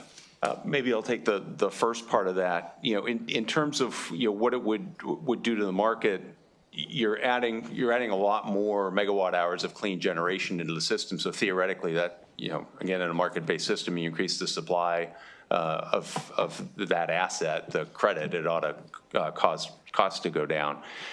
There's also value in recognizing nuclear's role because we've seen it wasn't that long ago that we were seeing nuclear power plants in other states closing down because of insufficient revenues in the market, in part because they weren't being recognized for their clean generation attribute. So I think a bill like this really helps position the state over the long term. You know, if you were to have another downturn in electricity prices, this would help ensure that your nuclear generation remains viable and you don't face closures like we've seen in other states. You want to talk a little bit about advanced? Yeah, I would agree totally with John. I think the only, you know, there is a recognition that, or should be a recognition that advanced nuclear or new nuclear really is not going to happen till like early 2030s. So it doesn't address today's issue. We've got to, a lot of that will be done by either efficiencies or uprates in the current nuclear capacity. But that being said, you know, it goes back to the market economy, that if you can get more capacity online and you can develop the growth of the economy at the same time with industry coming in and stuff like that, you're going to end up probably with lower rates, but it's going to be based on having that generating capacity within the state. And I just add, you know, for example, the state of Georgia hosts the two most recent nuclear power plants built in the U.S., the so-called Vogtle plants. Those brought about 2,200 megawatts of firm clean generation into the Southern company's grid. And what the state of Georgia found was that there are an increasing number of companies in the U.S. and worldwide that are committed to decarbonizing their energy use. And so they were able to attract big manufacturers. I think Hyundai came in, Kia came in, LG, a bunch of big manufacturers who wanted to sign long-term power purchase agreements for firm clean generation. Having that advanced nuclear on their grid enabled them to do that, create thousands of, you know, well-paying long-term jobs. So what we're seeing is that having nuclear available can be a real creator of economic opportunity for a state. Thank you very much. Thank you. Delegate Baker. Thank you, Mr. Chair. Am I on? Okay, my question would be for whoever would like to answer it, and tell me how you're going to get my rates down, and my wallet can't take much more. So I know this is a long-term project, and looking forward to working with you, and hopefully we can accomplish something.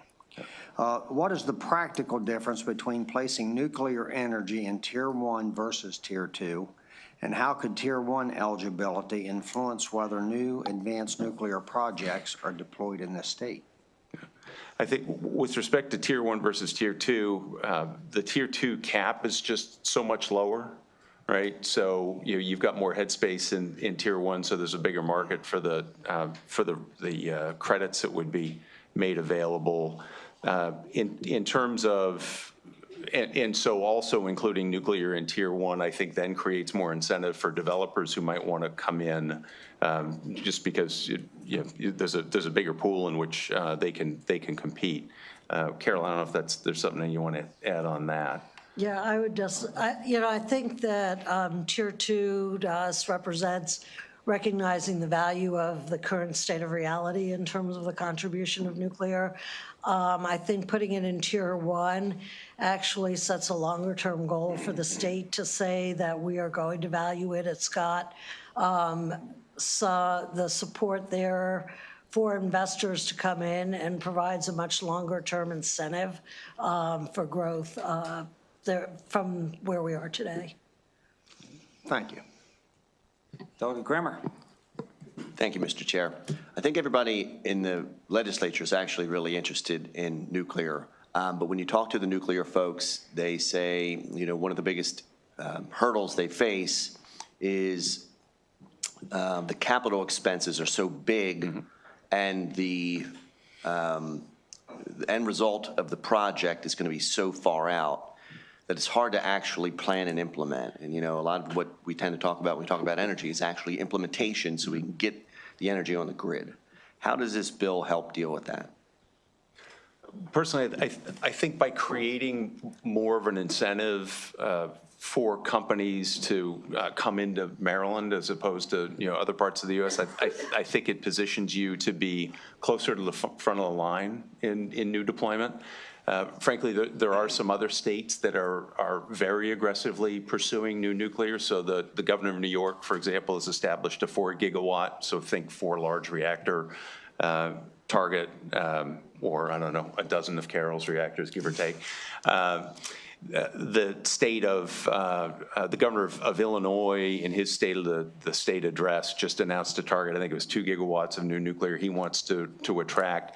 Other states like Texas has established a $350 million fund to try to attract new nuclear to the state. So there are a lot of other states that are trying to be next in line for new nuclear.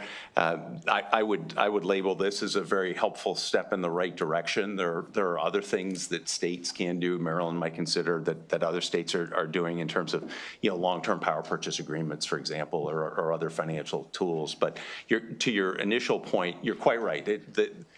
With a nuclear plant, once you've got it up and running, you've got something that's going to produce power at a low and predictable cost for decades, right? Most of the nuclear plants in this country are going to run for at least 80 years. That's already been approved by our Nuclear Regulatory Commission. The challenge is getting them built at a reasonable cost and on a reasonable schedule. And so what you'd see us working on is we're working to try to get federal policies put in place that would help address the higher costs that necessarily come with the first few of a kind of any large capital intensive and complex technology like a nuclear plant, or you can think of refiners. I mean, there's a lot of other things you can point to try to lower that initial hurdle so that we can get to what we'd like to call nth of a kind, meaning you're cranking these things out predictably and the cost and schedule are well known on the front end. So as we work on that, having states like Maryland position their policy environment to be more welcoming of new nuclear, I think is really smart. And it helps deal with that uncertainty a little bit. I think so, yeah. Okay, thank you. Thanks, Chair. Okay, I don't see any further questions for the panel. We do have some virtual witnesses. Jacob Tomasulo, Competitive Enterprise Institute.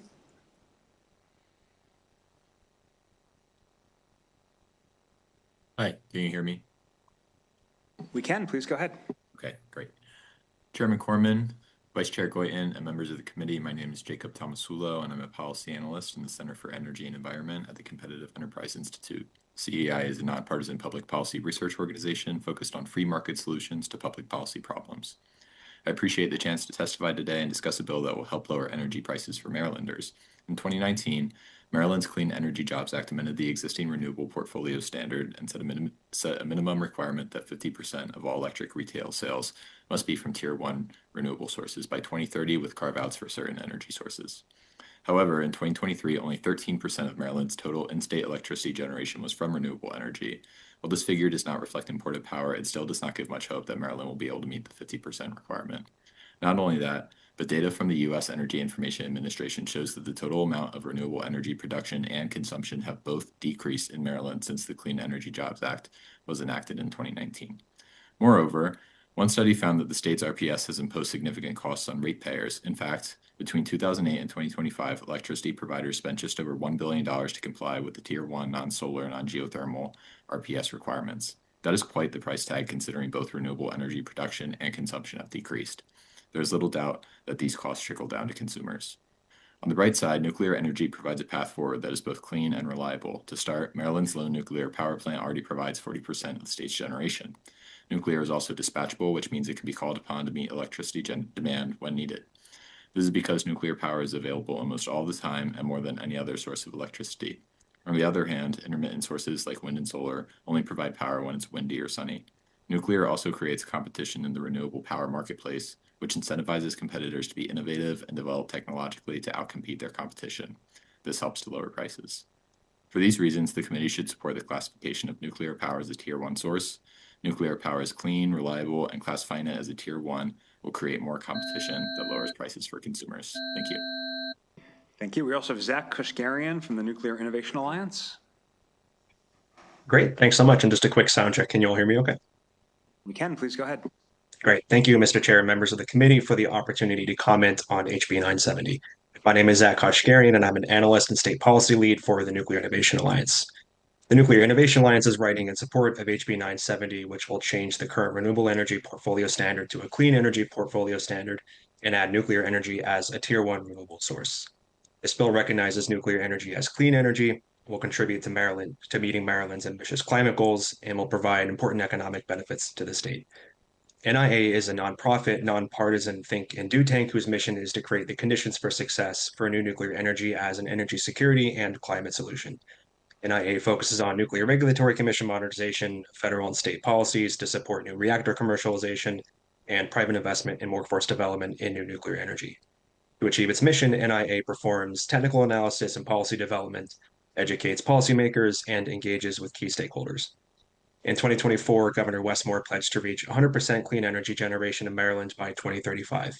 He signed an executive order to advance the state's climate pollution reduction plan, tasking the Maryland Energy Administration with establishing a framework for a clean energy standard to achieve this ambitious goal.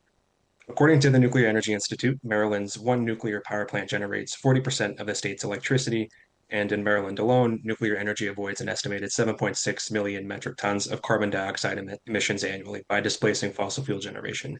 So in this sense, nuclear energy is the backbone of Maryland's carbon-free energy strategy. HB 970 would provide existing and new nuclear power plants with the same incentives that other sources of clean energy receive. And for these reasons, NIA respectfully urges the committee for a report of favorable with amendments for HB 970. Thank you again for the opportunity to testify. Thank you very much. I see no questions. That concludes the bill hearing on House Bill 970. We'll turn to House Bill 833, Delegate Boyce, Commission to Advance Lithium-Ion Battery Safety in Maryland Reestablishment. If you have a panel, please bring them up.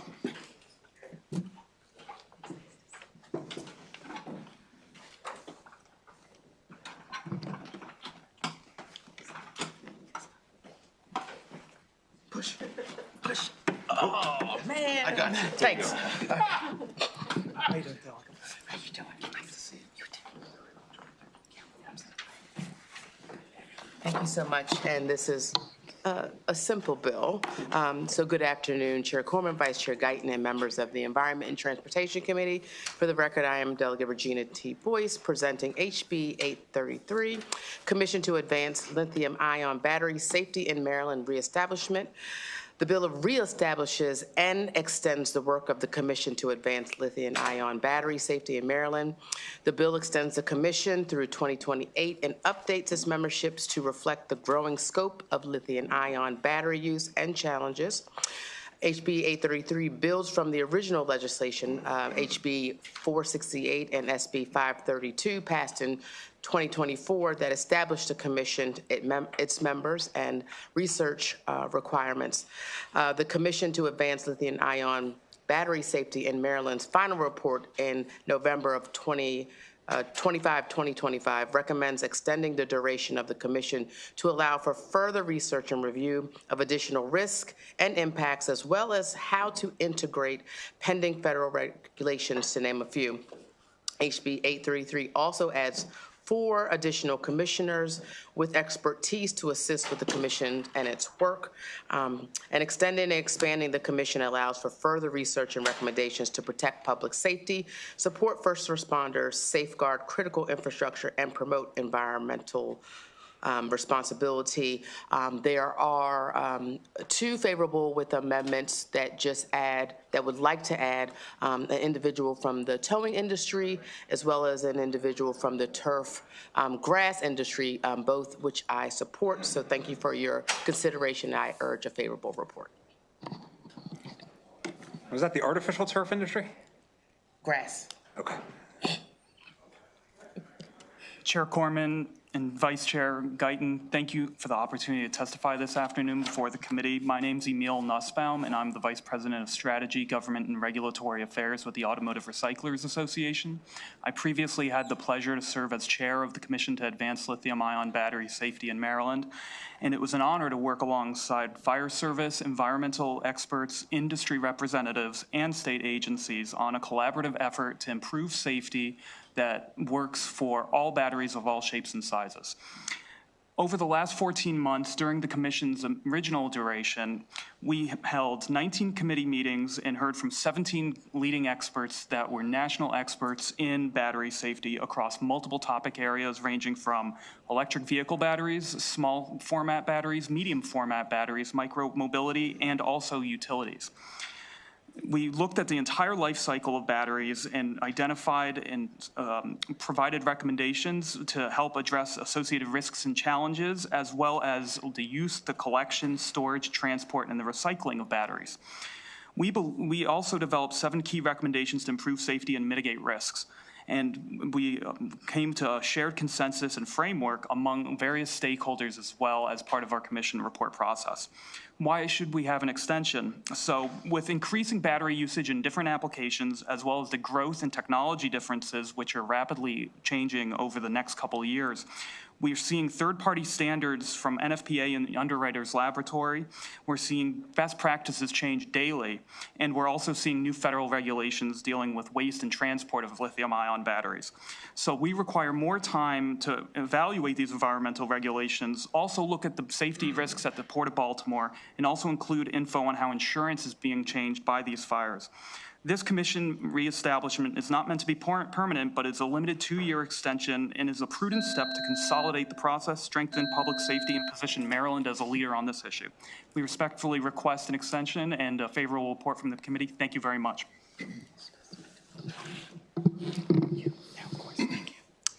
Good afternoon, Chair Corman, Vice Chair Guyton, members of the committee. I'm Garrett Fitzgerald, here today representing Montgomery County.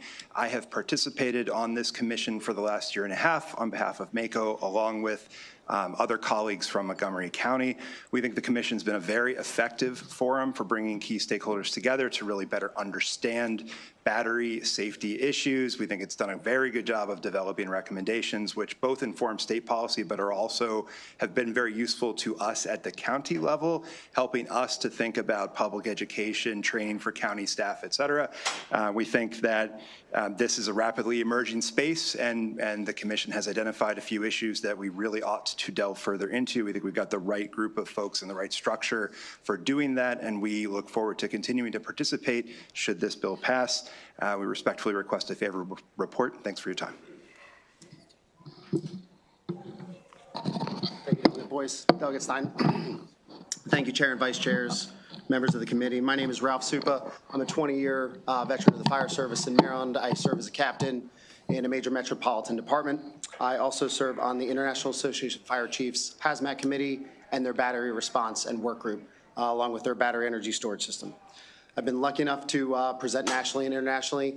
My white paper is actually attached to my testimony, and it has been used to develop standard operating procedures in Maryland right now. Just recently, we had an electric vehicle fire in Howard County on 95, and the tactics used were very successful, and we were able to keep our first responders safe. What we did find out later is, after using X-ray fluorescent technology, that there are still a lot of heavy metals embedded in that turnout gear. So while this may, while I think this is an awesome bill and I'm in favor of it, there's two amendments I would like to suggest.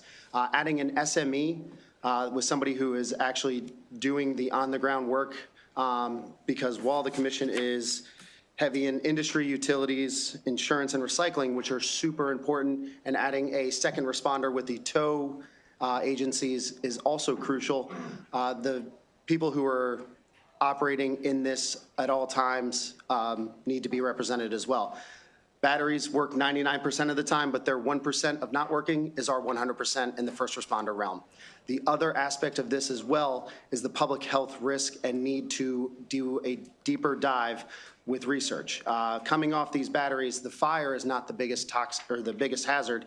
It's actually the toxic plume you'll see a lot, which is that white gas. It's high in carbon monoxide, well above the IDLH or immediate danger to life and health. Hydrogen cyanide, hydrogen fluoride. This creates a toxic component, and we also need to be studying how the metal particulates, which are coming down to 0.1 microns, are affecting our public and first responders as well. Thank you so much for the time. Thank you all. We have a question from Delegate Fraser-Hidalgo. Thank you, Mr. Chair. Just kind of a question for those that have been serving on the committee. When you look back and forward at the same time, what do you see as the industry moving to solid-state batteries or other technology and energy storage devices that are safer, cleaner, more stable? What are you seeing there? And are you studying that and putting that in your reports as well? Delegate, that's an excellent question. So as we conducted our initial findings, our fact findings and recommendations, one of the things we were paying very close attention to was the changing technologies, especially amongst applications, whether that's a small format battery or a full-size EV battery, or even what we're seeing in utilities. So seeing new technologies like solid-state batteries, or even lithium iron phosphate batteries, and some of the safety benefits that we derive from there, while there are safety benefits, as we just heard in testimony, the fire service as well as the first responders, they still are seeing battery fires initiated from these types of batteries also. But then in addition to kind of those immediate safety risks, and even though we've limited that risk with the new technology, we have new risks subsequently with some of those batteries that then will impact the recycling ecosystem due to the fact there are less commodity metals, which then may require a producer backstop as a result because of the high cost of dealing with that hazardous material. You know, lack of recyclability, potentially. Okay, thank you. Delegate Anderson. There's some concern in our area where we have solar panels, and they're talking about putting large battery installations in. Are you looking at groundwater or environmental contamination other than the fire? Excellent question. So in addition, part of the reestablishment, one of the things we wanted to really look at and get additional feedback from was from environmental regulatory agencies in the state of Maryland. We had MDE already on, but that was in a hazmat response capacity. One of the things we want to look at is the different waste classifications for batteries in the state. What are those potential environmental impacts so that we can help create a circular economy and also make sure that batteries are being safely handled at end of life and aren't impacting the environment, and especially groundwater. Thank you. Thank you, Mr. Chairman. Okay, not seeing any other questions for this panel. We do have other in-person testimony. We have favorable, Charlotte Fleckenstein, Maryland Association of Counties, Kitty McElroy, Maryland Recycling Network, and Ralph Supa.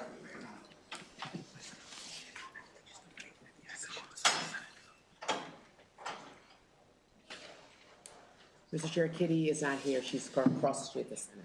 Okay, I'll also just bring up favorable amendment testimony from Richard Reinhardt and Brandon Sands, Maryland Turf Brass Council. And Charlotte, please go ahead when you're ready. Let me start, for sure. All right, good afternoon, Mr. Chair, members of the committee. I'm Charlotte Fleckenstein with MACO, testifying today in strong support of House Bill 833 to reestablish the Commission to Advance Lithium-Ion Battery Safety in Maryland. I'll try to keep it brief here. You've heard a lot from the previous panel about the prevalence of these batteries in our everyday consumer products, as well as their associated public safety risks. I will just add that the establishment of this commission in 2024 was a big priority for counties, and it remains a big priority for counties. Our fire departments, recycling facilities, emergency first responders are often on the front lines of responding to and managing any LI battery-related failures. The establishment of this commission originally was the result of a successful multi-stakeholder approach, including MACO, career and volunteer firefighters, the Public Service Commission, industry. There's a lot of folks involved in this because this is a very important bill with an even more important mission to protect Marylanders. Counties are especially appreciative of the commission's work to date and agree that policy and implementation work here remains ongoing. So as such, MACO is respectfully urging a favorable report on House Bill 833. Good afternoon, Mr. Chairman, members of the committee.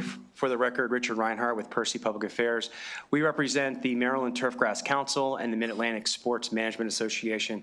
To my left is the former president of MTC, and he'll have a few comments, but we are in support of this bill with a small friendly amendment to actually include the Maryland Turfgrass Council be part of this discussion. We were here 2 years ago in support of the establishment, but we were not part of the overall commission membership. Knowing that Delegate Boyce is bringing this, as Mako said, a very important reestablishment to the commission, we would like to be a part of that discussion now. As you all know, the proliferation of electric inside the batteries of the lawn care equipment continues to grow. We're seeing that done through either the advancement of technology, and you're seeing that the actual trades are merging further into battery rather than fuel gas powered efficiency. There's policies that the legislature are looking at right now to see more of that infusion with batteries.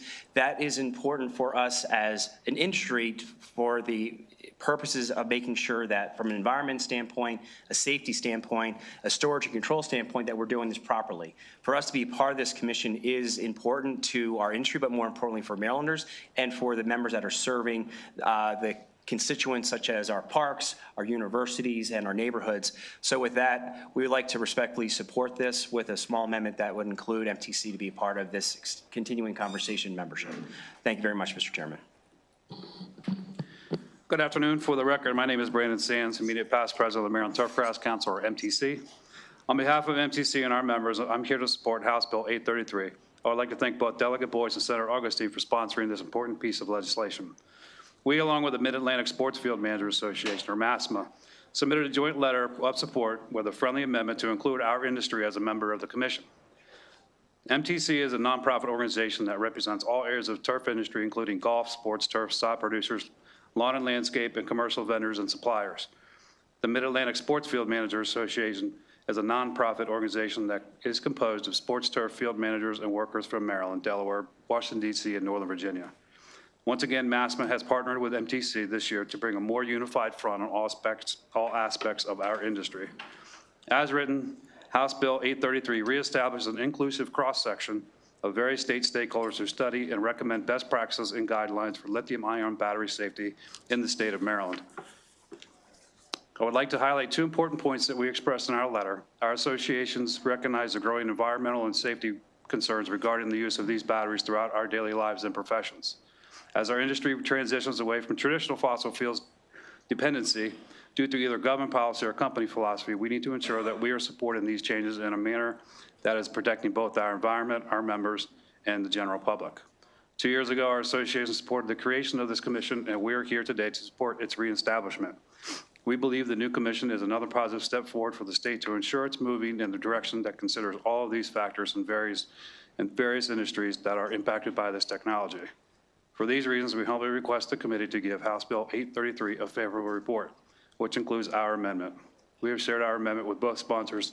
Thank you for the opportunity. Okay, any questions? Delegate Foley.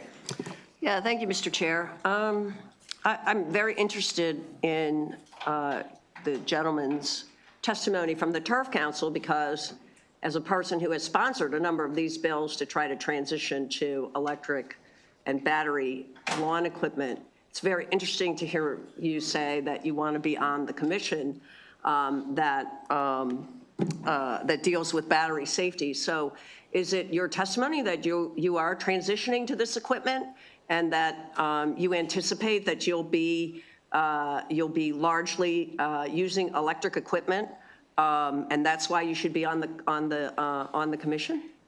Well, it's largely because if legislation has to support us moving to it, it's a slow move.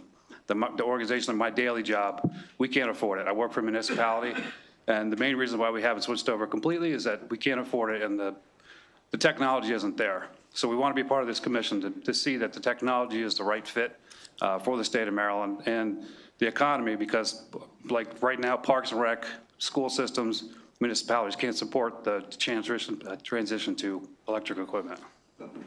So you want to be on the commission to slow down the transition to electric equipment? No, Is that what you're saying? that's not the purpose of it. Because this is a commission on safety, right? Correct. Okay. And I think. All right.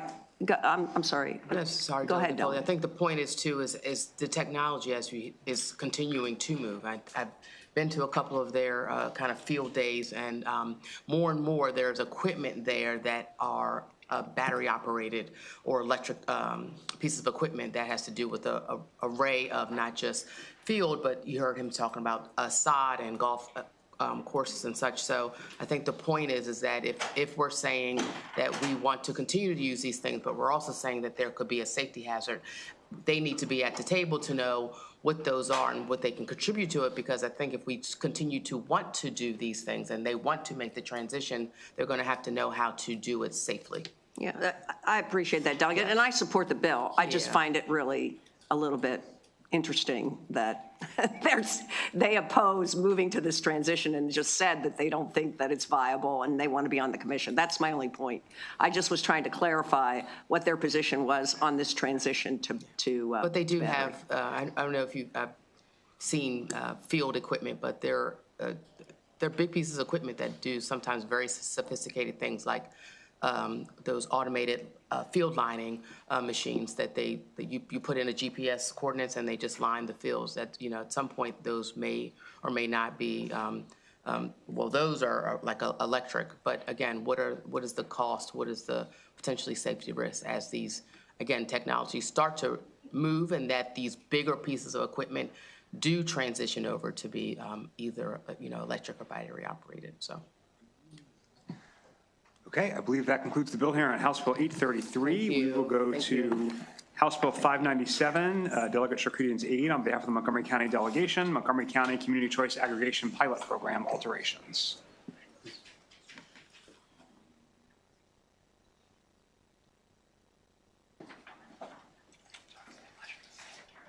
Mr. Chair, may I bring up my panel? Montgomery County Community Choice Aggregation Pilot Program alterations. Good afternoon. Chair Corman and Vice Chair Guyton, my name is Rose Stutz, Chief of Staff to State Delegate Laura Charcudian, here on her behalf, requesting a favorable report on HB 597.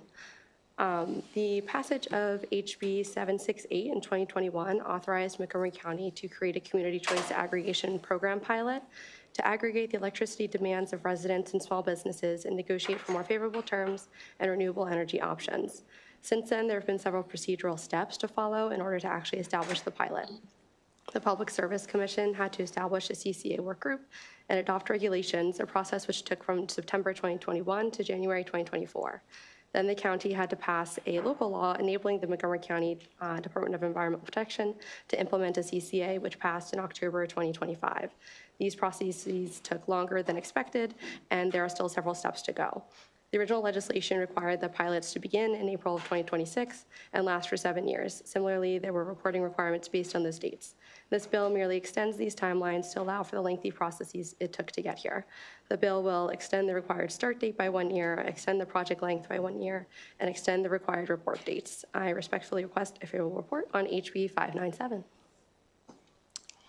Thank you, Mr. Chair, members of the committee. Again, my name is Garrett Fitzgerald. I'm here on behalf of Montgomery County.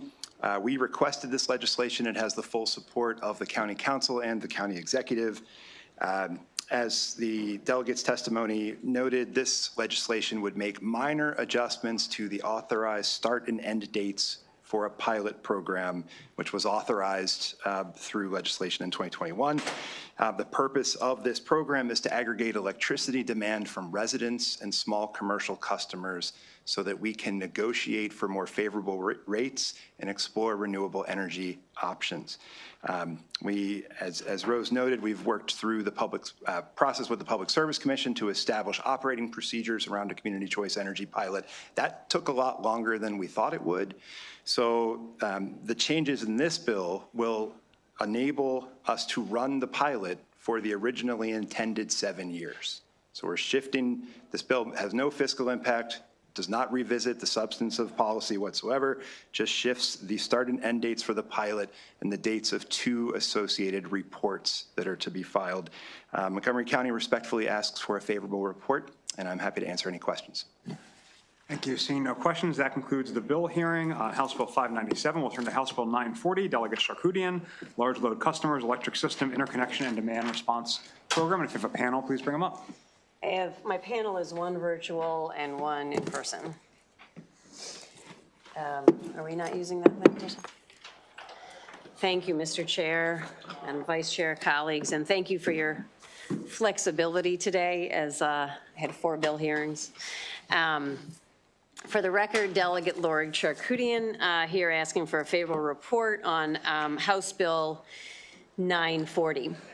So House Bill 940 is designed to get at issues, some of the challenges that we have with data centers. I think one of the challenges with data centers is there are economic benefits to the state, to local government, to jobs from data centers, and then there are burdens that data centers create. And those are related to ratepayer impact, they're related to impact on the reliability of the grid. You've probably heard a lot about how massive increases in data center load have led to the capacity prices that we're seeing at PJM, which have impacted ratepayers. And so this bill really tries to sort of strike a balance between how can the state get the benefits from data centers, essentially incentivize the good data centers, the data centers that want to come and be good grid citizens, that want to pay their own way, that want to take responsibility for their impact on the grid, that want to do that with clean energy. How do we incentivize that and make the benefits from the data centers balance out with these other things that we really need the data centers to be doing? And so that's this balancing act that this bill is working on. So the way that it does that is it gets at this issue of using demand response and battery storage and really trying to get at the issue of the headroom that exists on the grid. Now, as you've been talking about, the grid and how the grid operates, you've probably heard a lot about the fact that peak load, happens maybe 3, 4, 5, 10 times a year. And we build the entire grid out so it can handle those peaks. So when we add data centers, we have to build even more, right? Generation, transmission, distribution, to be able to handle those peaks. Instead of doing that, what this bill says is let's take advantage of the ways that data centers can be flexible or can add battery storage to the grid. So we're using all of this headroom that is there on our system the vast majority of the time. And during those peak periods, data centers who are flexible can either ramp down their operations, use temporal or spatial shifting of their operations. They can do things like pre-cooling their systems. So when they know it's going to be a super hot day in the peak, they can pre-cool the system. And so they don't use as much. You're going to hear from Veris in just a second. They've perfected another way of doing demand response with the way that they design the entire data center. Or a data center can add battery storage to the grid, which has the same impact. That battery storage can serve as peak shaving. In both of those instances, we're taking advantage of all the headroom that's on the grid without adding new generation and new polluting generation to the system. Now, This is particularly important right now for a couple of reasons. PJM is in the process of putting into place their own process for what are going to be the requirements for data centers.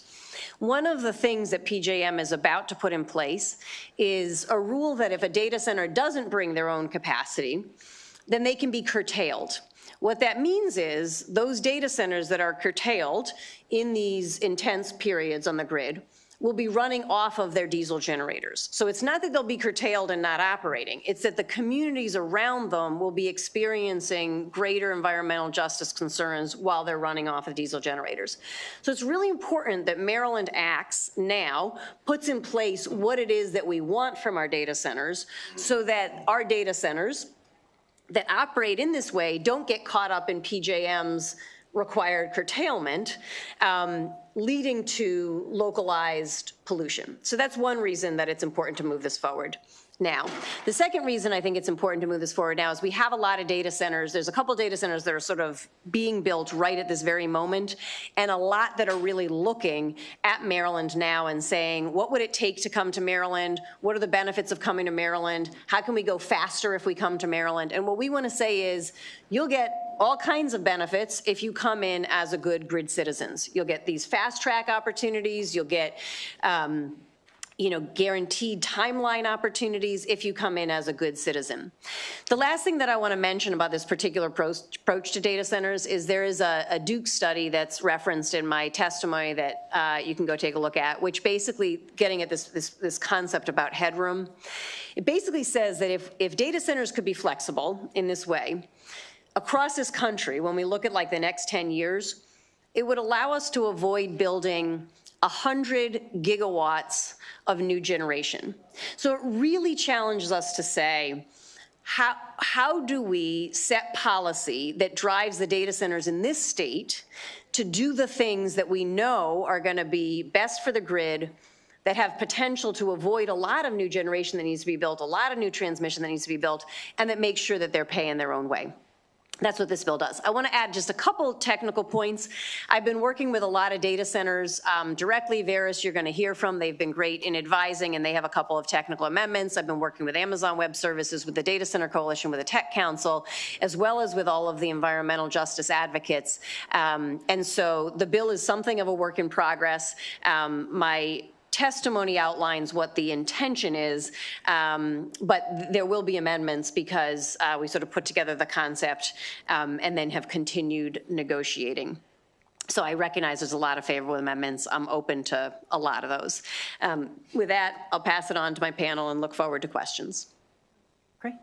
Good afternoon, Chair Corman, Vice Chair Guyton, members of the Environment and Transportation Committee, and thank you to Delegate Charkoudian for introducing this bill.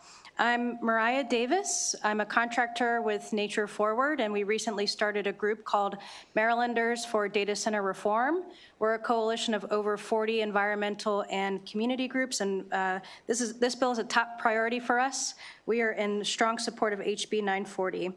As the pressure from AI and electrification grows, it's imperative that we use the best available data and research to provide power to data centers that have the least damage and long-lasting impacts to communities and the environment.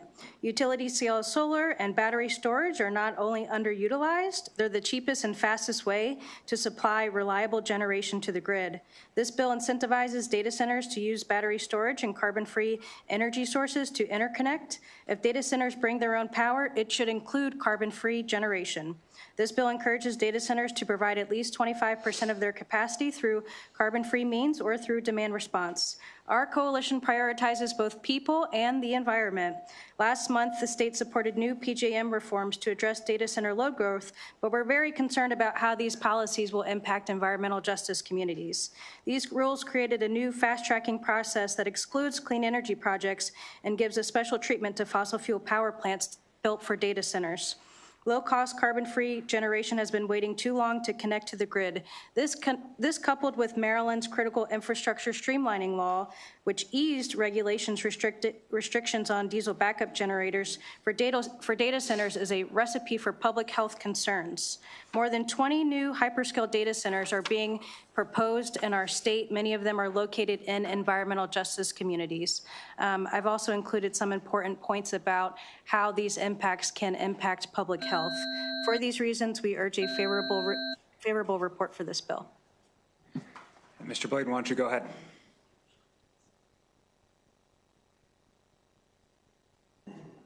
Good afternoon, Chair Corman, Vice Chair Guyton, members of the committee. My name is Jeff Bladen. I'm the head of energy at Verus. Verus is a developer and operator of first-of-kind fleet of load-flexible hyperscale data centers. My career has been spent at the intersection of grid reliability and the digital economy. It's also included more than half of my working life in executive roles over both markets and operations at PJM, and then more recently at MISO, the grid operator for the middle of the U.S. Most recently, I served a number of years as the global director of energy at Meta, the parent company for Facebook and Instagram, where I was responsible for the energy procurement and sustainability efforts for that large hyperscale data center operator. My decision to join Verus about 1.5 years ago was informed by those experiences on both sides of the meter. At grid operators, I saw the immense challenge of maintaining reliability and affordability for a quickly transitioning grid. At Meta, I saw the urgency of the digital economy and its growth. What I realized was there was a missing link for a new kind of data center, one built from the ground up to be a partner to the grid rather than a source of stress. So at our core, Verus's mission is to get more out of the grid we have while we build the grid we need. I'm here to tell you that energy flexible hyperscale data centers are not only possible, but we're building them today in other states. And I have no doubt we'd bring our next gen developments to Maryland if the right kind of policy environment was established that recognizes the far more positive impact flexible large loads offer to help with reliability, affordability, and sustainability of the grid. So ultimately, our philosophy is to pay our own way, but also to help keep rates in check for everybody. But the current model for connecting larger loads is fundamentally inefficient. Today, as you were hearing, when a data center wants to connect, the default is to build a lot of new expensive infrastructure to meet peak demand that may only occur a tiny fraction of the year. At Verus, our philosophy is simple. We start by paying that full cost to connect, but we're building this next-gen data center that integrates batteries to help be flexible so that we can stay within the limits of the existing system anytime the grid or local transmission lines are stressed. I realize my time is up, but I'm happy to take questions. We greatly appreciate it. Delegate Thank you. Hidalgo. Thank you, Mr. Chair. And for you, I think Mr. Bladen, right, from Verus? Yes.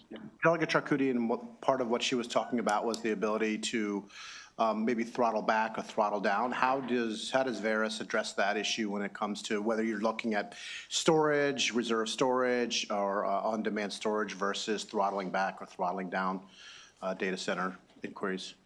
Thank you for that question. Unfortunately, 2 minutes isn't enough to get to the details. That's why I'm asking you. We've built and designed a whole new kind of data center with a new kind of electric topology that integrates battery energy storage as the primary backup.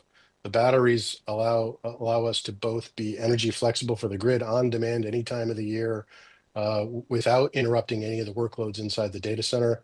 But they also serve to make the data centers far more productive. So we're not only providing grid flexibility, but we're actually getting more out of the power itself to make to deliver more compute for our large technology company clients. So it's both good for the grid and it's more productive, making the electrons more useful. So are there cases in which you do throttle back a little bit or throttle down a little bit? It is not a requirement. Nor do we expect it to be common for our tenants inside of our data center to throttle or shift workloads themselves. We do have technology embedded in our microgrid controls to facilitate it if we do have tenants that are capable of doing workload management or workload scheduling as it's known, but it's not a requirement for them. And we're able to commit to PJM or MISO or any other grid operator to be at their dispatch as needed without requiring any change in workloads inside the data center. Thank you. Delegate Morgan. Thank you, Mr. Chair. Delegate Charkoudian, I'm looking at page 6 and the significant effects of cost on the budget. Can you help me with that? I'm sorry, you're looking at on page 6 of the fiscal note, significant effects of the bill are discussed below, blah, blah, blah. And it talks about all the additional costs that would have to go into pushing this bill forward. Yeah, so the Public Service Commission, I think you'll probably be hearing from them. I think that they have said that there's a cost for them to put together the program that would run this operation.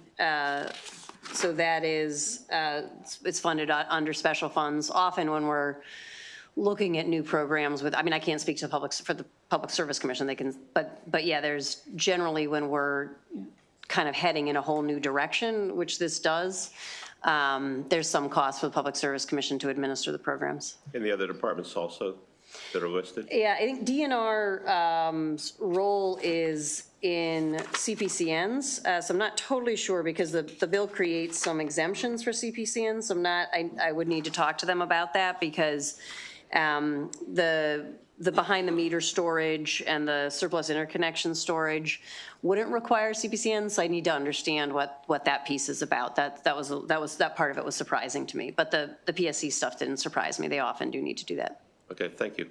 Delegate Ziegler. Thank you, Mr. Chair. Just a very basic question for Mr. Bladen. Do data centers experience regular peak demand times like households or not?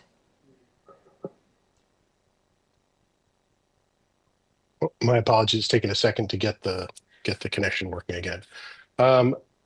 Data centers do have cyclical use.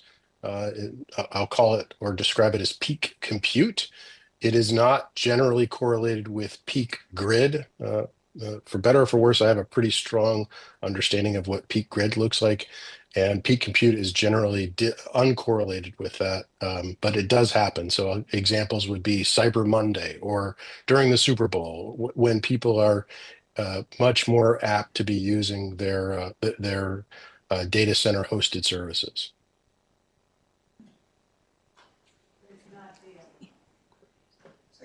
I'm sorry. Did that answer the question? Daily. Yes, except to the extent that you're asking about daily, there are cycles. It tends to be somewhat correlated with the wake cycles for people. So in the mornings, generally is going to be when compute starts to ramp up. But it is not nearly as dramatic a cycle as you would see with electric consumption, for instance. A much flatter type load profile. But there is some cyclicality to it throughout the year. Thank you very much. Delegate Fraser Hidalgo, another bite at the apple. Sorry, that last one. Mr. Bladen, you brought it up, so I wanted to kind of circle back and follow up. When you talk about peak use, the traditional electric grid versus your compute use, and I guess the delta there between time that's available. Do you have a plan, or do you ever in other states use any extra electricity that you have, any extra generation that you have, or storage that you have in order to feed back at different times, like your interconnection time, to help balance out the energy use? In other words, if you don't have the energy use at the time, but you do have energy, do you ever do that? There's a whole host of regulatory and a smaller host of technical reasons why we do not backfeed energy onto the grid. In order to backfeed energy onto the grid, you need to be a FERC registered power marketing entity, of which we are not, nor do we intend to be. You also need to have a wholesale power generation interconnection agreement, which we generally do not pursue when we're building data centers. And then last but not least, the actual substations themselves to do significant backfeed have different infrastructure requirements. And so that's not something that we're planning to do in our first wave of data centers. At some point, maybe we would consider it if it made sense, if it was helpful. But at the moment, we don't plan to do that. Okay, I just see a surplus issue that's potentially very helpful. So we can talk. I can talk to the delegate more offline about it.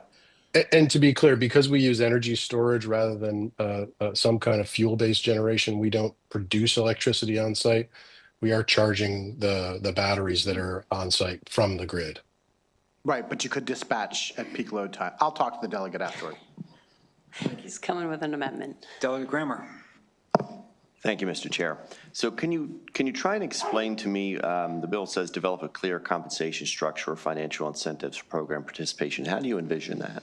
Yeah, so generally the way there's a couple different ways this could work, and this is kind of one of the areas that I'm working on amendments for. There's two ways that it could end up playing out. Generally, the way demand response works, when it's voluntary demand response, is that like a household or a manufacturing facility or a significant user of electricity gets paid to take their load offline. And the amount that they're getting paid to take their load offline is somewhat less than what we would be paying if we had to build out the entire system to have a higher peak.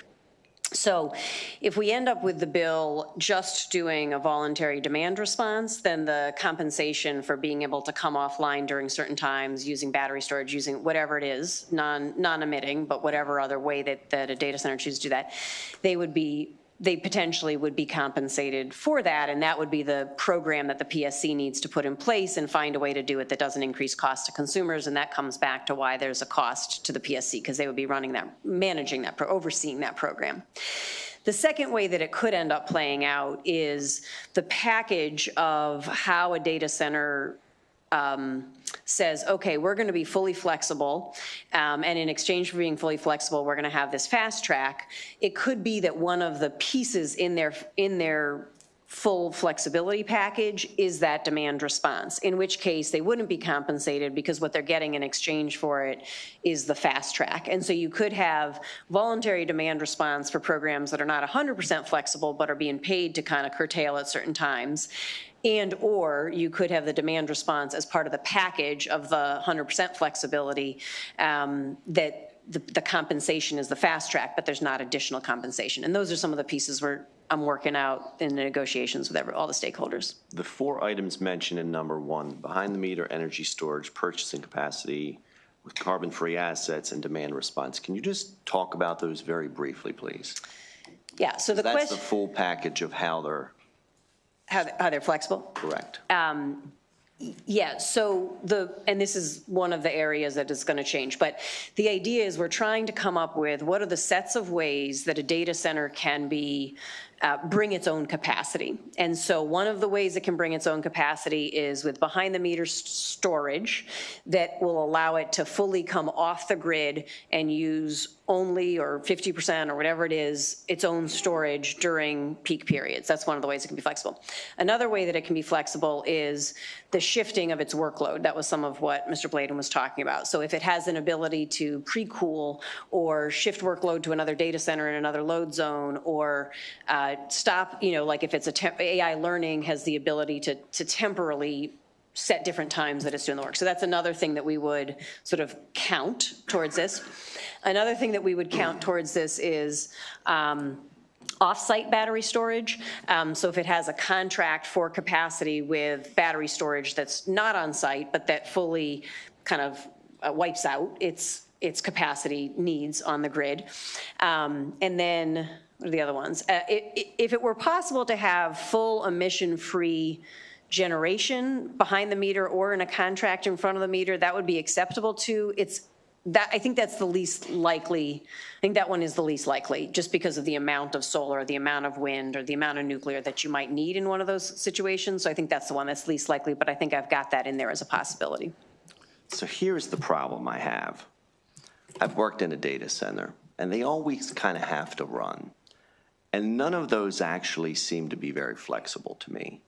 Like and I know you said maybe you're going to tweak that a little bit, but I don't actually envision any scheme that we move that, short of actual energy generation, that provides flexibility to a data center.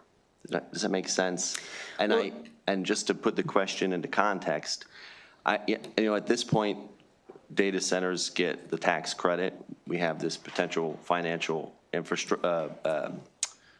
incentive structure. We're talking about expedited permitting and an expedited CPCN. I feel that, like, short of a very clear mechanism for the ability to clearly offset their energy consumption, we're going to end up with more data centers because of the significant benefits that we're giving them to draw them to the state. with no actual hard mechanism for the resolution of our problem at hand, which is their actual draw. Does that make sense? I mean, I understand what your question is, except that it's inconsistent with, well, Verus, what Verus is building in places. It's inconsistent with Oracle's contract in Minnesota. It's inconsistent with some of Google's agreements in other parts of the country. I mean, it's just, you can in fact, and it sounds like you're really interested in this, so I hope you'll read the Duke study. You can in fact use the headroom on the grid with either battery storage or flexibility, and you can have, you can address the impact on the grid. You can. There's studies that show it. There's an NREL study. There's like, I mean, I can share all that with you. So that is doable. I think the second question you're asking, I think, is a worthwhile question. Like, do we want to reward people? Do we want to fast track folks? Do we want to, like, that's a legitimate question. And I think in my mind, what I would prefer to do is to say every data center that comes here, 100% flexible. You have to do, every data center has to do all of this. That's unlikely to pass.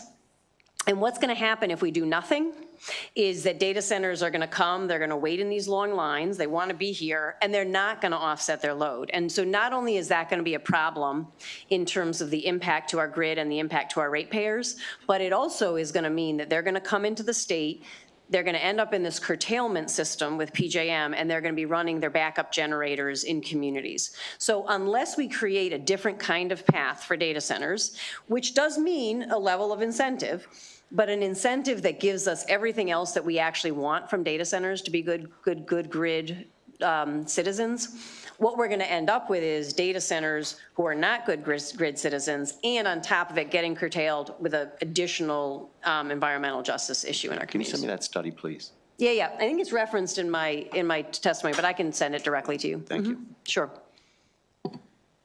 Okay, I do not see any further questions for this panel. We do have other in-person witnesses. We have favorable Josh Tolkien, Maryland Sierra Club, favorable in-person David Lapp, Office of People's Counsel.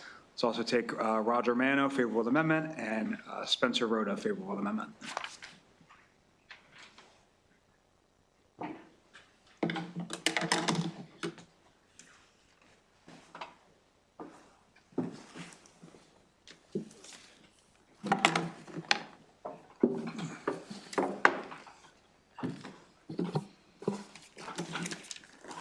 Mr. Chair, I know it said don't touch the mic, but it was facing away from me.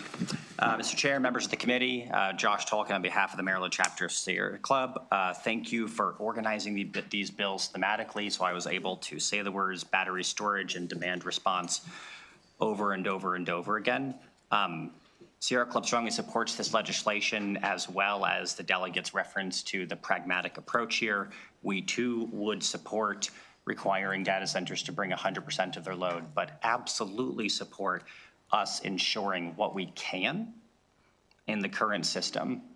The mechanisms outlined in the bill, behind the meter storage, demand response, battery storage outside the grid, are not only growing, but they're also resources that Maryland is explicitly deploying. As part of the Next Generation Energy Act, there is a competitive procurement process on battery storage coming up. Utilities are developing pilot projects, and we know now we'll have a market mechanism through the DRIVE Act for aggregators to be incentivizing further development of a variety of demand response strategies. Requiring the data centers to procure a certain amount of this to be able to come in provides a further incentive to accelerate and grow this particular area.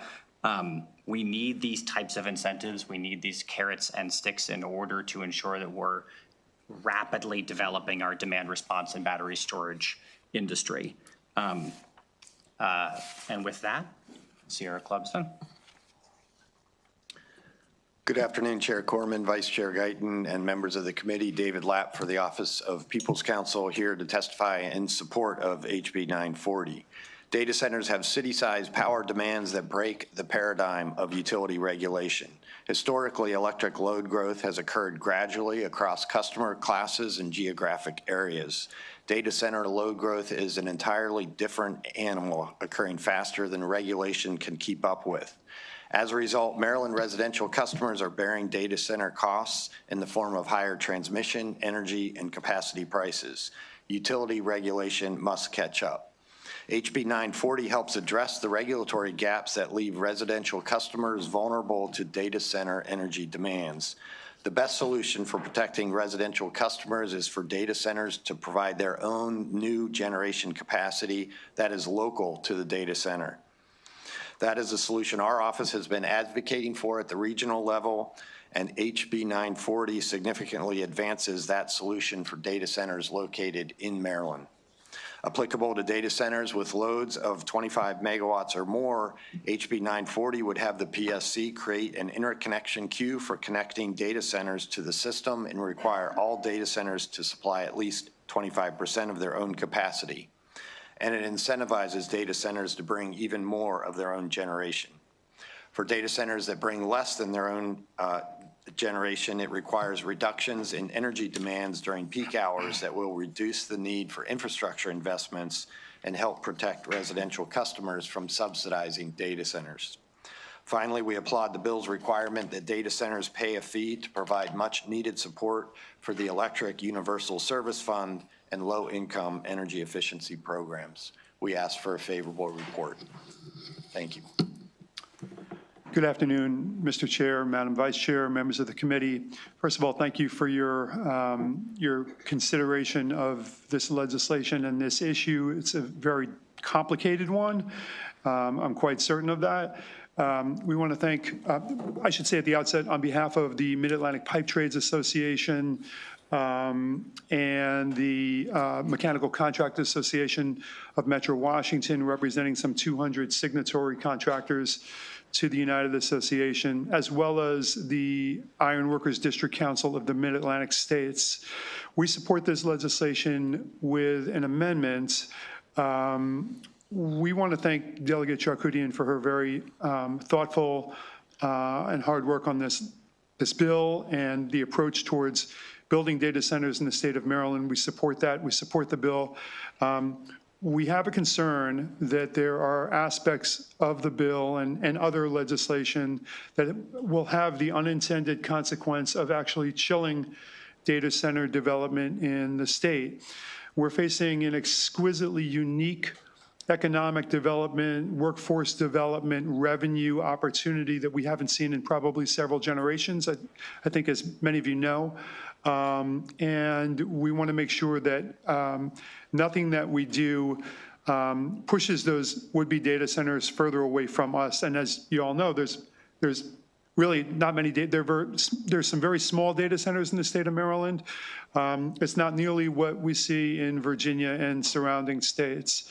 I want to particularly point out the onerous and I don't want to say arbitrary, but certainly onerous, vigorous transmission interconnection requirements that the bill proposes. There might be other ways of doing that, and we look forward to working with the committee and the chair to reconcile those. Thank you. Yeah, I'm going to echo a lot of what the gentleman just said. We have I'm Spencer Rudd. I'm a delegate candidate for 9A in the upcoming election. Delegate Charkoudian, I mean, she taking the reins on this, it's something that was long overdue. And there's a huge opportunity for the state of Maryland. Right now in Virginia, we're seeing Loudoun County alone raking in $800 million a year, and the state more than that. Maryland is uniquely positioned to take advantage of this simply by geographically. And let me tell you what they're doing and how they're powering these data centers in Virginia right now. So they're building pipelines into these data centers, and they're creating power plants that are powering these data centers entirely behind the meter, such that the energy produced there never touches the grid. I would call on us to explore natural gas production here in our state, not only to power these data centers, which could then, we could bridge the natural gas production into nuclear production by doing something a la Vogel, adding two nuclear reactors to our Calvert Cliffs nuclear site. So we could use natural gas as a bridge. Right now, solar and wind are simply not enough to power these data centers. We see SMRs, companies like X Energy that have contracts in Texas and Washington State, But the timeline on these, like you mentioned in the previous Bill 970, Delegate Grammer, the timeline is unknown and the costs are astronomical. Right now we have natural gas and it's a boom that's going on. It's happening on the Potomac River on our border. It's happening in Pennsylvania just to our north. The environmental effects are arguably not too different than if we were to produce it here in our state. So really, I'm just calling on Maryland to catch up, and I commend Delegate Charkoudian for bringing this bill because I think it's long overdue. Question from Delegate Healy. Thank you very much, Mr. Chair. I'm going to ask the question that I have asked before. This is when we talk about data centers and all of this, we've seen over and over again when there's new technology comes up, there's more new technology that surpasses it almost immediately. We've seen it in the big tech bubble in the 90s. There were a lot of startups, and a lot of them went away, and only a few of them stuck. We've seen it in a lot of things. You know, if you go back in time, you know, 8-track tapes or blockbuster movies. What is the advantage of jumping on a new technology like this before it's tested?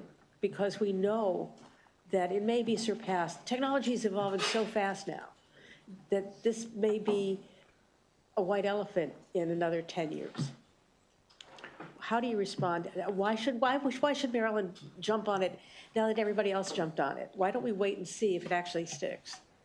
Well, I'll initially take this on. I think this bill is important because it helps avoid what we call stranded costs. You know, costs incurred especially for captive ratepayers to fund substantial investments for data centers that may not be realized in the future. And so what we want to do is make sure that the data centers are responsible for the costs that they're bringing. And that's why this bill is helpful, because it creates this interconnection queue, which will have the effect of ensuring that data centers are responsible for at least a substantial part of their costs. So the risks are not on utility customers, because that's where the status quo sort of leaves those risks. That's why we need to update how we regulate utilities to address this, you know, new paradigm of data centers, which are, you know, unprecedented in terms of the timing that they can come online, you know, the scale. These are city-sized power demands, and the regulatory model that we have, you know, it spreads those costs among existing customers, including residential customers, and that's what we want to avoid. And this bill takes an important step in that direction. Okay, thank you so much for that answer. I appreciate it. And also to expound on that, Northern Virginia right now has about 8 gigawatts of production. They have requests for up to 40 gigawatts of production that Dominion Energy cannot fill. They're signing long-term contracts. The most important thing to these data centers right now is that they can get up and running as quickly as possible. So if Maryland were to clear legislative hurdles and really, again, take this by and make this a priority for the state, we could realize that demand almost immediately. Okay, we have in-person informational testimony from Ben Baker from the PSC. Thank you.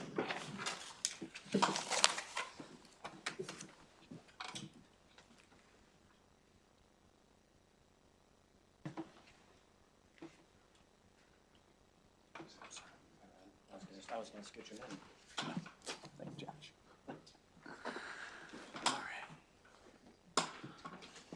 All right. Chair, Vice Chair, members of the committee, Ben Baker again on behalf of the Maryland Public Service Commission.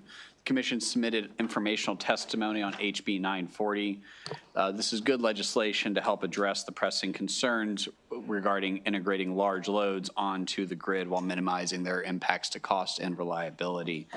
The commission in our testimony did include several amendments that we would like to see if the bill goes forward. A number of these were either clarification edits or requests such that the impetus isn't on the commission to implement, but would be shifting it more to the utilities to implement, subject to the PSC's oversight. Another amendment would be to clarify To remove the, I guess, CPCN exemption statement regarding storage, because storage does not need a CPCN today, and that would only muddle the water. With that, I'm available for questions.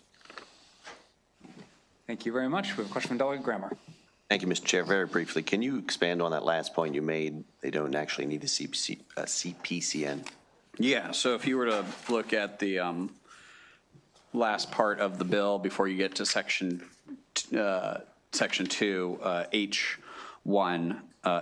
and 2, this is discussing behind the meter energy storage being exempt from obtaining CPCNs in certain situations. Today, storage does not classify it as a generator, so storage does not need a certificate of public necessity and convenience. We have set up a process to review storage and ensure that, it's safe and that sort of thing, but it doesn't have to, under the law, get a CPCN today. Got it, thanks. Thanks.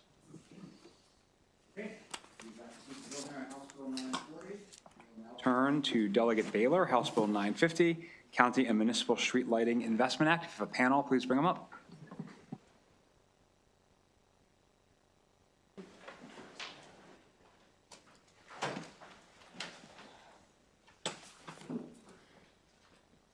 Thank you, Mr. Chair.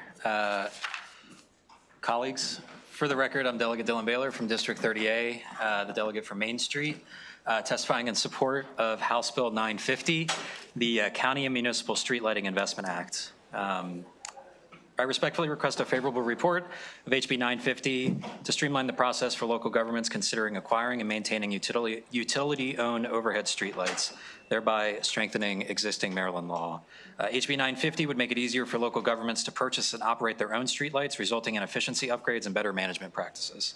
Conversion of utility-owned street lighting is proven to improve service, reduce costs, and is recommended as a best practice following the 2020 Maryland Energy Administration report on LED streetlight conversions. This bill will clarify existing law, lay out the cost of purchasing streetlights, define the actual equipment that would be included in the purchase, and establish further guardrails to ensure that utilities cannot put up unnecessary hurdles to prevent this practice. And I would also like to add, I'm working on a sponsor amendment with the advocates, and I've shared it with the opposition as well. It does a few different things. I think most importantly, it defines how streetlights are going to be valued.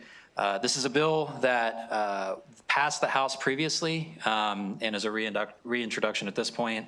I think one other thing I would be remiss if I did not add is that this is a proceeding currently pending at the Public Service Commission. However, this bill will present a statewide remedy to the problem and finally find some closure for that. I'm also joined by former Delegate Al Carr up here today. And with that, I would respectfully request a favorable report. Thank you. Good afternoon, Mr. Chairman, Madam Vice Chair, committee members. For the record, I'm Al Carr here volunteering for the Maryland Sierra Club. We're in support of House Bill 950 with the sponsor amendments. By closing loopholes, House Bill 950 completes the work begun by a former member of Environmental Matters, my predecessor, the late Delegate Jane Lawton, who sponsored the original bill the General Assembly passed in 2007. House Bill 950 gives local governments a choice for street lighting service instead of being locked into a monopoly arrangement. Public utilities have nothing to fear from this bill if they're providing street lighting service that is safe, adequate, just, reasonable, economical, and efficient as required by law. In 2021, a group of legislators documented PEPCO's street lighting failures, including slow repairs, inaccurate billing, and an erroneous online map in a letter to the Public Service Commission. The following year, I submitted it as a formal complaint docketed as case 9706 and resulting in a 2024 PSC order for a corrective action plan requiring PEPCO to address these failures. 4 years have passed and since PEPCO was put on notice, and the problems have yet to be corrected. Instead of modern LED lights, Montgomery and Prince George's residents are stuck with failing lights from the 1970s. It's not the case that the PSC and PEPCO just need a little more time to resolve the issues. PEPCO continues to drag its feet and refuses to give Maryland governments the same arrangement that has worked well in the District of Columbia Territory for 40 years. But this is bigger than PEPCO. It's a statewide issue, as mentioned in the MEA 2020 report that highlighted Frederick County, Middletown, unsuccessful attempts with Potomac Edison. I respectfully ask for a favorable report and just conclude by saying it's a matter of life and death, because sadly there is a correlation between poor lighting and pedestrian fatalities. Thank you.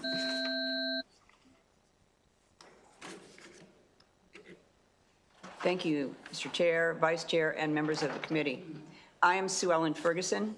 I have represented 6 municipalities in case number 9703 before the Public Service Commission since 2022.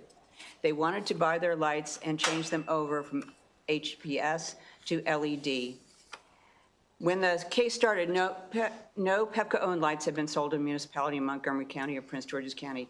This is still the case in 2026. The municipalities intervened in PSC case number because of no success in purchasing their lights. With the support of the PSC, a great deal of progress was made as to model sale and third-party attachment agreements, but it required 3 years of negotiation and is still ongoing.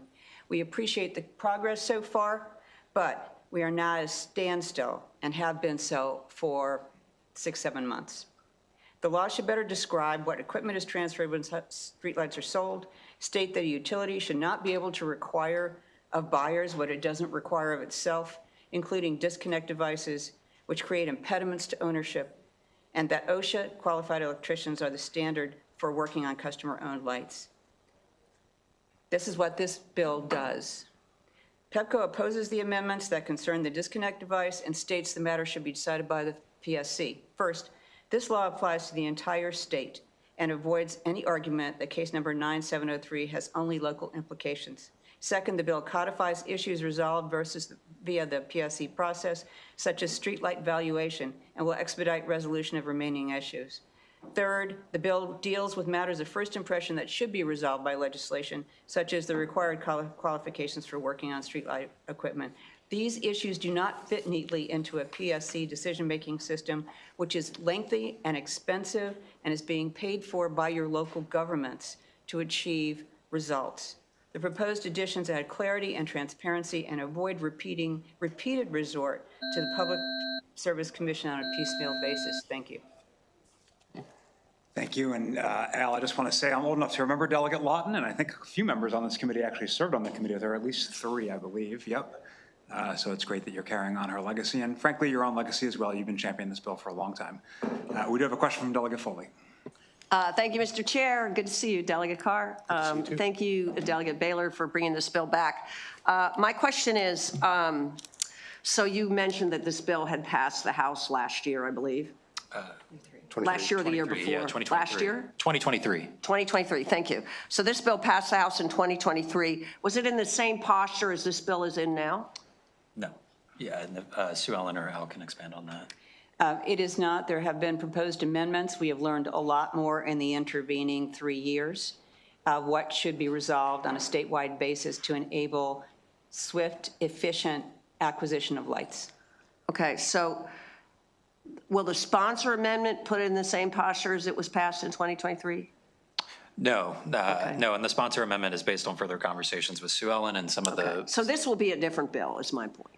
Okay. Yes. All right, thank you. Thank you. Delegate Healy. Thank you, and thank you all for showing up. And Delegate Carr, it's wonderful to see you again. And you too. I thank you for the bill, and I want to talk Ms. Ferguson, who's my constituent, and I know you've represented a lot of the municipalities in Prince George's County. I wanted to ask you about that in particular, because I seem to recall that in Hyattsville, they did get some LED lights at one point in one of the neighborhoods. And I remember this because people were complaining that they were too bright, and they had to make some adjustments. So my question is, how is it that they did pop up some places but not others? Pepco has not replaced the vast majority of the 66,000 lights that it owns in Prince George's and Montgomery counties with LED. The vast majority are still high-pressure sodium, which are energy wasteful. Right. Sometimes the municipalities pay for an upgrade. That means they pay Pepco prices to do it. It's very expensive for them to do that, but they don't own them. Pepco still owns them. And so that can happen at times. Municipalities are looking for the ability to control the level of the light also, as you've noted. Thank you so much. I appreciate it. And it sounds like a great bill. I think we probably voted for it before. Thank you. Okay, I do not see any other questions for this panel. I know we have in-person favorable testimony from Bill George with the Maryland Municipal League.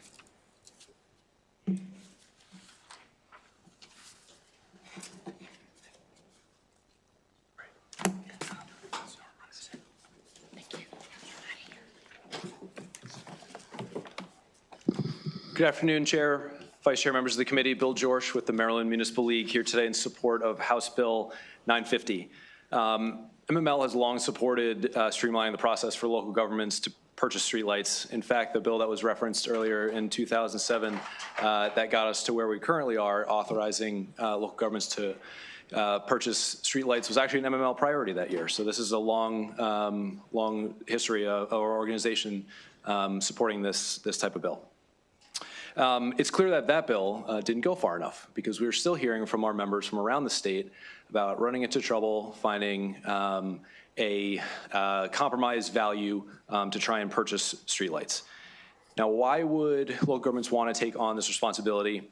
There's a multitude of reasons. You know, two of the big ones are that a lot of the complaints and comments about streetlights come to the local government first, and then having to then work through the utility is a bit inefficient. This bill would bring accountability to the local governments, those that own it, and would bring faster response times to their constituency.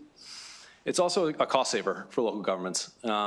Yes, upfront capital purchasing costs, of course, ongoing maintenance would fall to the local governments, but the switch to energy efficient bulbs and the customer-owned tariffs that are included in the bill would be a real cost saver over the long run. And as we see local governments taking on more and more responsibilities, every dollar that can be saved in other ways is much appreciated.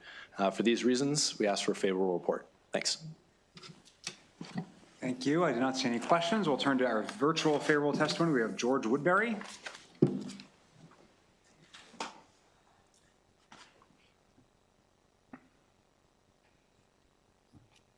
Can you hear me? We can. Please go ahead. Terrific. Mr. Chairman, members of the committee, thank you for the opportunity to speak this afternoon. I'd like to think of myself as the nation's expert on municipal aggregation of streetlights. I wrote the first law in the country back in 1998 in Massachusetts to allow our community to purchase their streetlights. I subsequently helped write the laws in Maine, Rhode Island, and New York, and I've been working with Delegate Carr and the folks in Maryland now since 2020. In addition to that, I've helped over 150 communities acquire their street lighting assets, set up their maintenance programs, help them with conversion to LED technology. And currently my company manages a collaborative organization in Rhode Island called PRISM, the Partnership for Rhode Island Streetlight Management. And we currently manage the maintenance for numerous communities, a total of 45,000 streetlights. Our turnaround time for a repair is 3 days, and we provide much higher level of service for our communities than the utilities used to provide. I'm here mostly today because I am a subject matter expert, and I'd like to be available to answer any questions that you all might have. For example, the issue of the overbright LED lights, I can address that if you wish. Thank you very much. We have additional favorable testimony virtually from Sarah Efford from Section 3 of the Village of Chevy Chase. Good afternoon. Thank you so much for this opportunity to support the bill. My name is Sarah Efford Steffens. I'm a council member for Section 3 of Chevy Chase. Our residents constantly ask me about updated lighting, which will enhance safety, deter crime, and be better for the environment.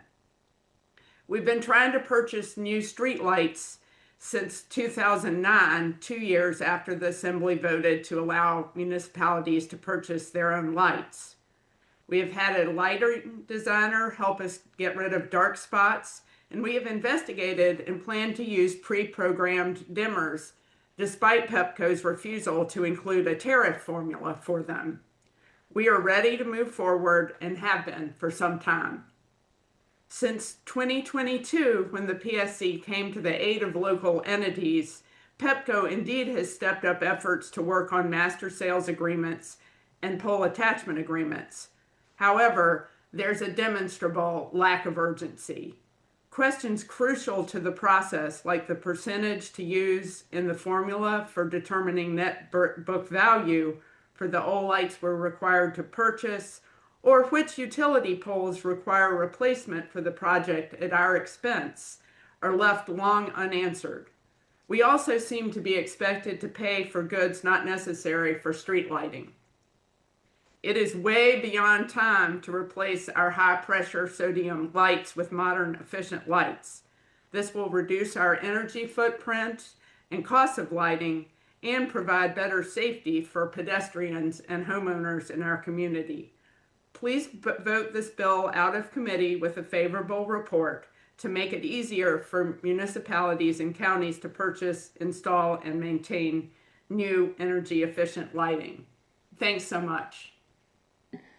Thank you. I do not see any questions for these virtual witnesses. We do have some in-person unfavorable testimony. We have Ann Clace and David Ochowski from Exelon.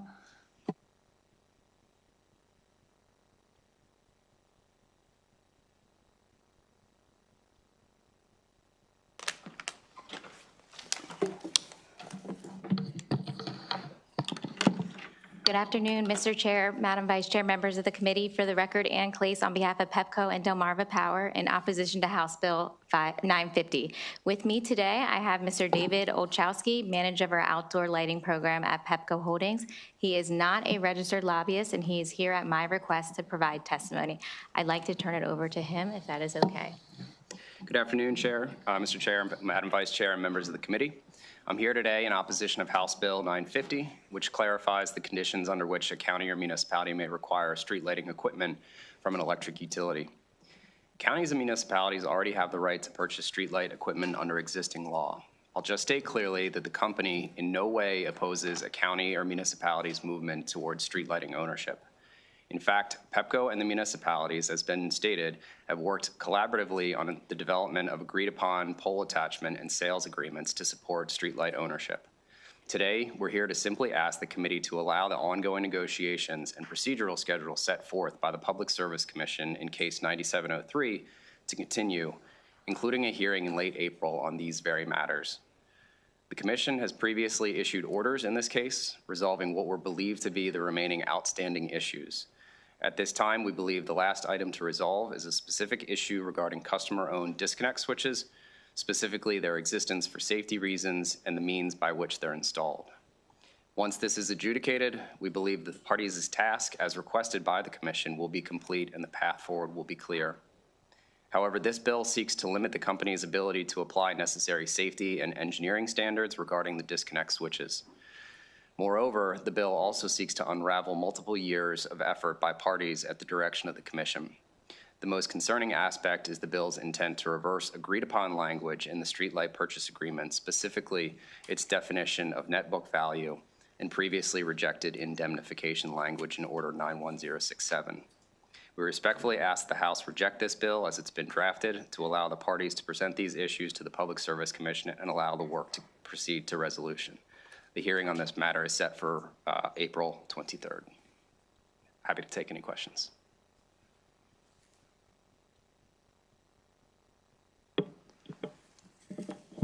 Right. You may start your testimony. Oh, I'm good. Oh, you're right. I'm sorry. Thank I was actually looking at this for moving forward. Delegate Foley. Thank you, Madam Chair. Your oral testimony, also your written testimony, says that you've been working on this with some municipalities. How many municipalities are you working with this on? Specifically through Ms. Ferguson, 6. Six. Yeah, as well as we are also engaging with the municipalities for awareness of the proposed customer tariff. Okay. Yeah. Okay, but you're working with 6. 6 municipalities are working with you on these agreements, is that right? Correct, through the Public Service Commission. Okay, okay. And how long have you been working on this with them? I mean, I've heard like a lot of years thrown out, like this was, there was a bill in 2007, we've been working since 2009, we've been working since 2022. How long have you been working with these municipalities? So I am a year and a half new to this group, newly formed group, but from the beginning of the genesis of the case 9703, my understanding is that that case started in 2022. 2022. Correct. Okay. And to that end, the license agreements, the sales agreements have been agreed upon, and it is our understanding that they are in that posture as well. The last roughly 6 to 12 months has been an ongoing conversation about these disconnect switches, and that matter, again, is the last outstanding issue that we believe is out there until we are at the finish line. Okay. Unfortunately, that's after the session ends. You know that, I'm sure. And Delegate Foley, to that point, we were not the ones that picked the date. Yeah, That I was the Public understand, Service but Commission. I mean, that creates a situation for us. So, okay, I think that answers my questions. Thank you. All right, seeing no other questions, we will move on to House Bill 702. Chair Corman, Maryland Strategic Energy Investment Fund, uses cooperative housing corporations and condominiums, co-op and condo energy refund equity act. Welcome to the ENT Committee, sir. Thank you, Madam Chair. It's a pleasure to be here. You may proceed when you are ready. Thank you, Madam Chair, colleagues in the Environment and Transportation Committee. I wanted to find a way to get Delegate Holmes a co-op and condo bill, so I tied it to energy, so here I am. But in all seriousness, as you're aware, last session, the General Assembly authorized 2 electricity rebates paid from the Strategic Energy Investment Fund based on electric consumption. Moreover, this year, the governor has authorized an additional $100 million, or requested, I should say, an additional $100 million in his budget for further electric rebates. And I think many of us thought we were handing rebates to residents, and we were doing that in part, but many residents did not benefit. In particular, folks in master meter situations did not benefit. In the case of condos and cooperatives, usually what happens for them is the bill comes for the master meter and it gets immediately passed through to the people who live in the units. So they are essentially residential customers. It's not a business situation. And so they are residents who have, electric bills they need to pay, but they didn't benefit from the rebates. I'm not sure the rebates are the right policy, to be honest with you. I'm not sure it was right last year. I'm not sure it's right this year. But if we're going to do it, I think it should actually benefit the people we said that it was going to benefit. And so this bill would require last year's rebates to be remitted to folks living in condos and co-ops. And if we do additional ones, it is intent language that it go to them as well. There are about 840 electric master metered accounts in Maryland that could potentially be impacted. Communities like Perry Hall's Chapel Village, Pikesville's 11 Slade, and California's Myrtle Point townhomes are all examples of co-ops or condominiums with residents that could benefit from the program. I appreciate that the PSC sort of looked at this issue when they were preparing the prior rebates, and the utilities explained that why it would be difficult, except for Easton, they were able to do it. The utilities explained why it was so difficult. On the other hand, there was a master meter condo study, conversion study done a few years ago by the PSC, and in that study, they say we have a list of names and addresses of all the master meters, and if you want that, you can just request it. So it seems like someone could go through that list with relative ease, actually, and identify the co-ops and condos and figure out how to get people the compensation for their energy bills that we claimed we were getting them. So that's the purpose of the bill. I recognize it needs a little bit of work if we're gonna do this, but we just want to make sure that when we say we're giving the residents of Maryland a rebate on their electric bills, we actually mean all the residents of Maryland and not just the ones in single-family homes. And with that, I look forward to Delegate Naraki and Delegate Grammer's questions. Thank you. We do have one more virtual favorable, Miriam Hamilton from Promenade Towers.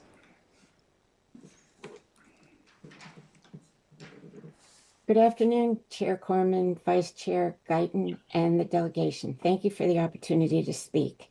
I'm Miriam Hamilton, Vice President of the Promenade Board of Directors in Bethesda, Maryland. We're a cooperative housing corporation with 1,071 units spanning 1.36 million square feet.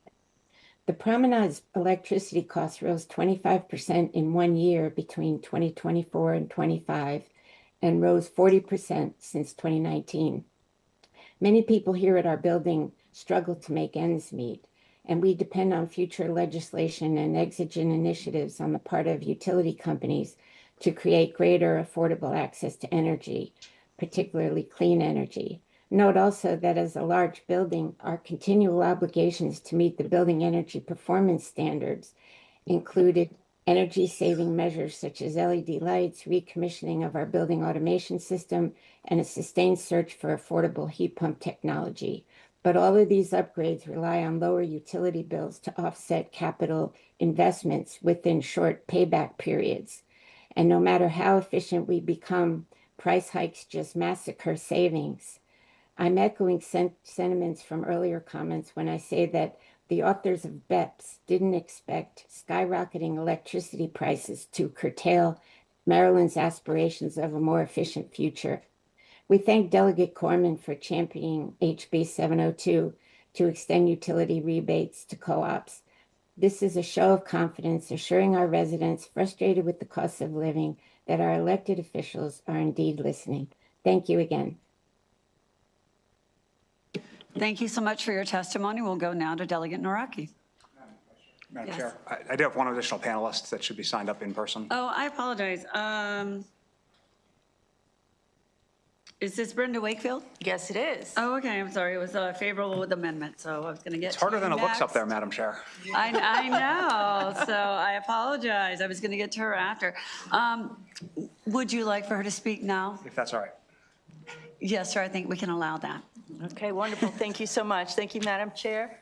Thank you, Chairman, for putting in this legislation. I am Brenda Wakefield. I represent the Maryland Legislative Action Committee for Community Association Institute, and we speak on behalf of the homeowners and the professionals who work in homeowners associations, co-ops, and condominiums. So we are really in favor of anything that's going to help the owners in their affordability. Energy prices have skyrocketed, and anything that can help these owners in this economy is just the best thing. Although, as I sat here today, I wrote more and more notes that, I don't have time for that. But the practicality and the administrative onus of that funding coming to an association in the form of a credit or a refund is a real burden to them and will increase administrative costs for being able to parse that out to the people who have earned it and deserve it. So our amendment asks that if it is to run through the association, that the power company specifically say who it goes to and how much goes to those individuals. Beyond that, there's not really a way to be running that through the association's books, coming in and going out. How is it distributed? We don't have an administrative process or best practices that would allow us to do that right off the bat. So we're asking for this amendment that would simply ask the power company to let us know exactly who to give that money to so it goes to the right place. So thank you for your time. Thank you, Ms. Wakefield. I think we'll now go to Delegate Noraki, since we're ready. Thank you, Madam Chair. Mr. Chair, first of all, thank you for that Perry Hall knowledge there. In fact, Delegate Allen and I were just by that location the other day. We were having dinner at Conrad's. It was really good. The crabs were awesome. But I'm hurt I wasn't invited.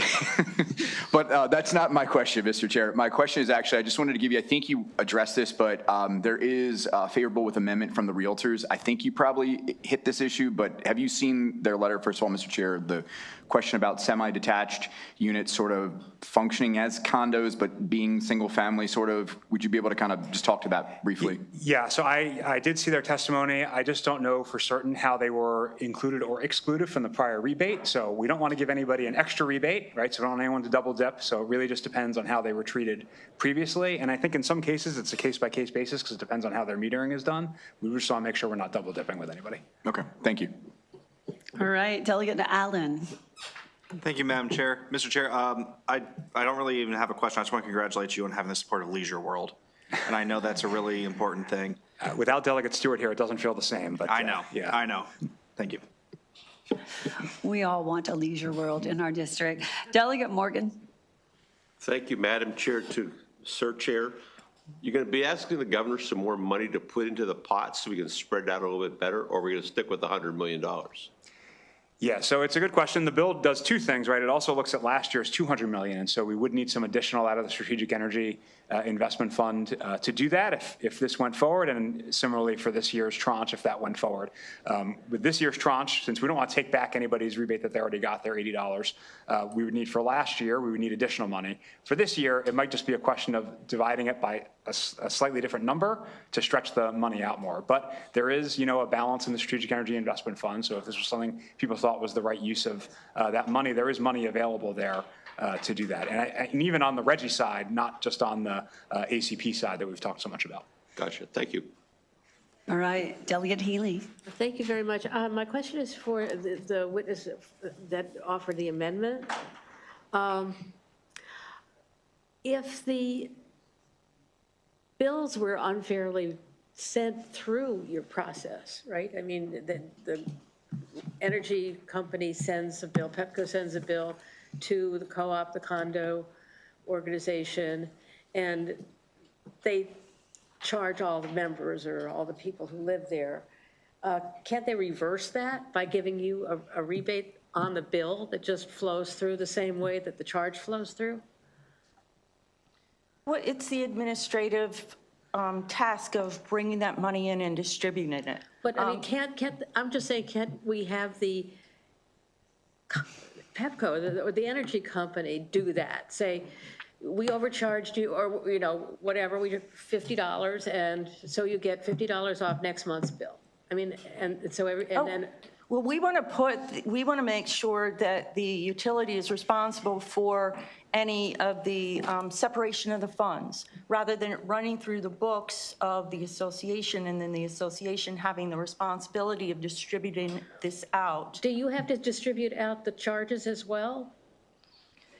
If it's coming from a master meter, I don't have an association personally that has a master electric meter. We have a master water meter, and you get into square footage, percentage ownership. Okay, so it is, you actually allocate the charges as well? Yes, in certain circumstances, yes, we do. And if we don't know that it's Unit 203 that's entitled to this amount of money, the administrative side. Okay, that's all right. I just thought maybe if it went in one way, it could go back out the same way. Thank you.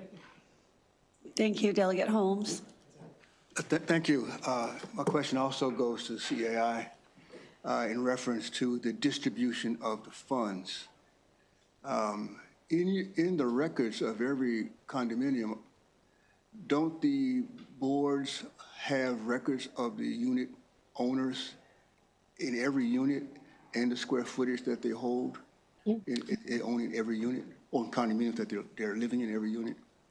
There are different mechanisms for condominiums. Sometimes it is percentage ownership, sometimes it's not. But yes, we do have the information for that. But whether it's set up to be able to run money through it in this way is something that would be a challenge for, let's say, a self-managed association, a large association with a lot of units. So we're just concerned that any administrative costs would take away from the amount of money that is due to the owners. And actually, sometimes the percentage ownership only applies to when it's voting, not how much their assessments are. So it can be really complicated. Let's see, whoever made up the Condo Act and made up the governing documents made it really hard for us to be able to do things simply. Yeah, who made up that Condo Act? What happened? How'd that happen? Moving right along.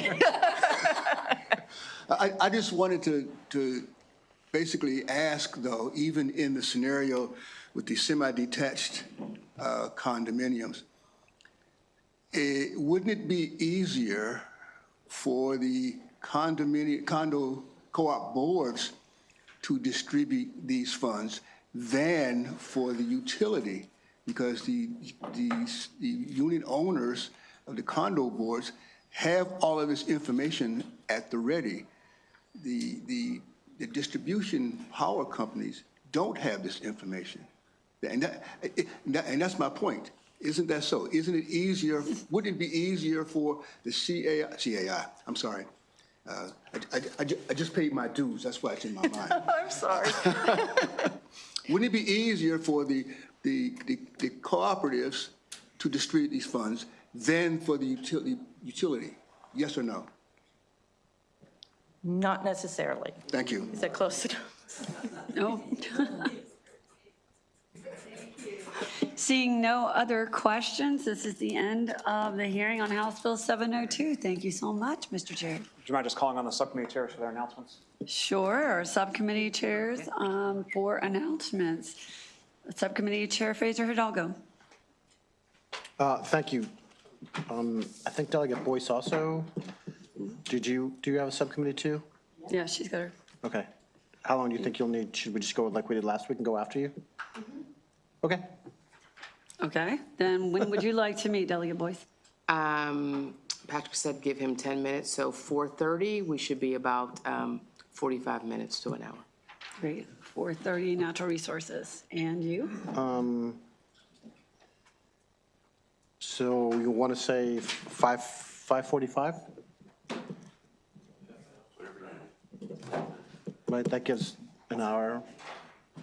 Okay, energy at 5:45. Thank you all.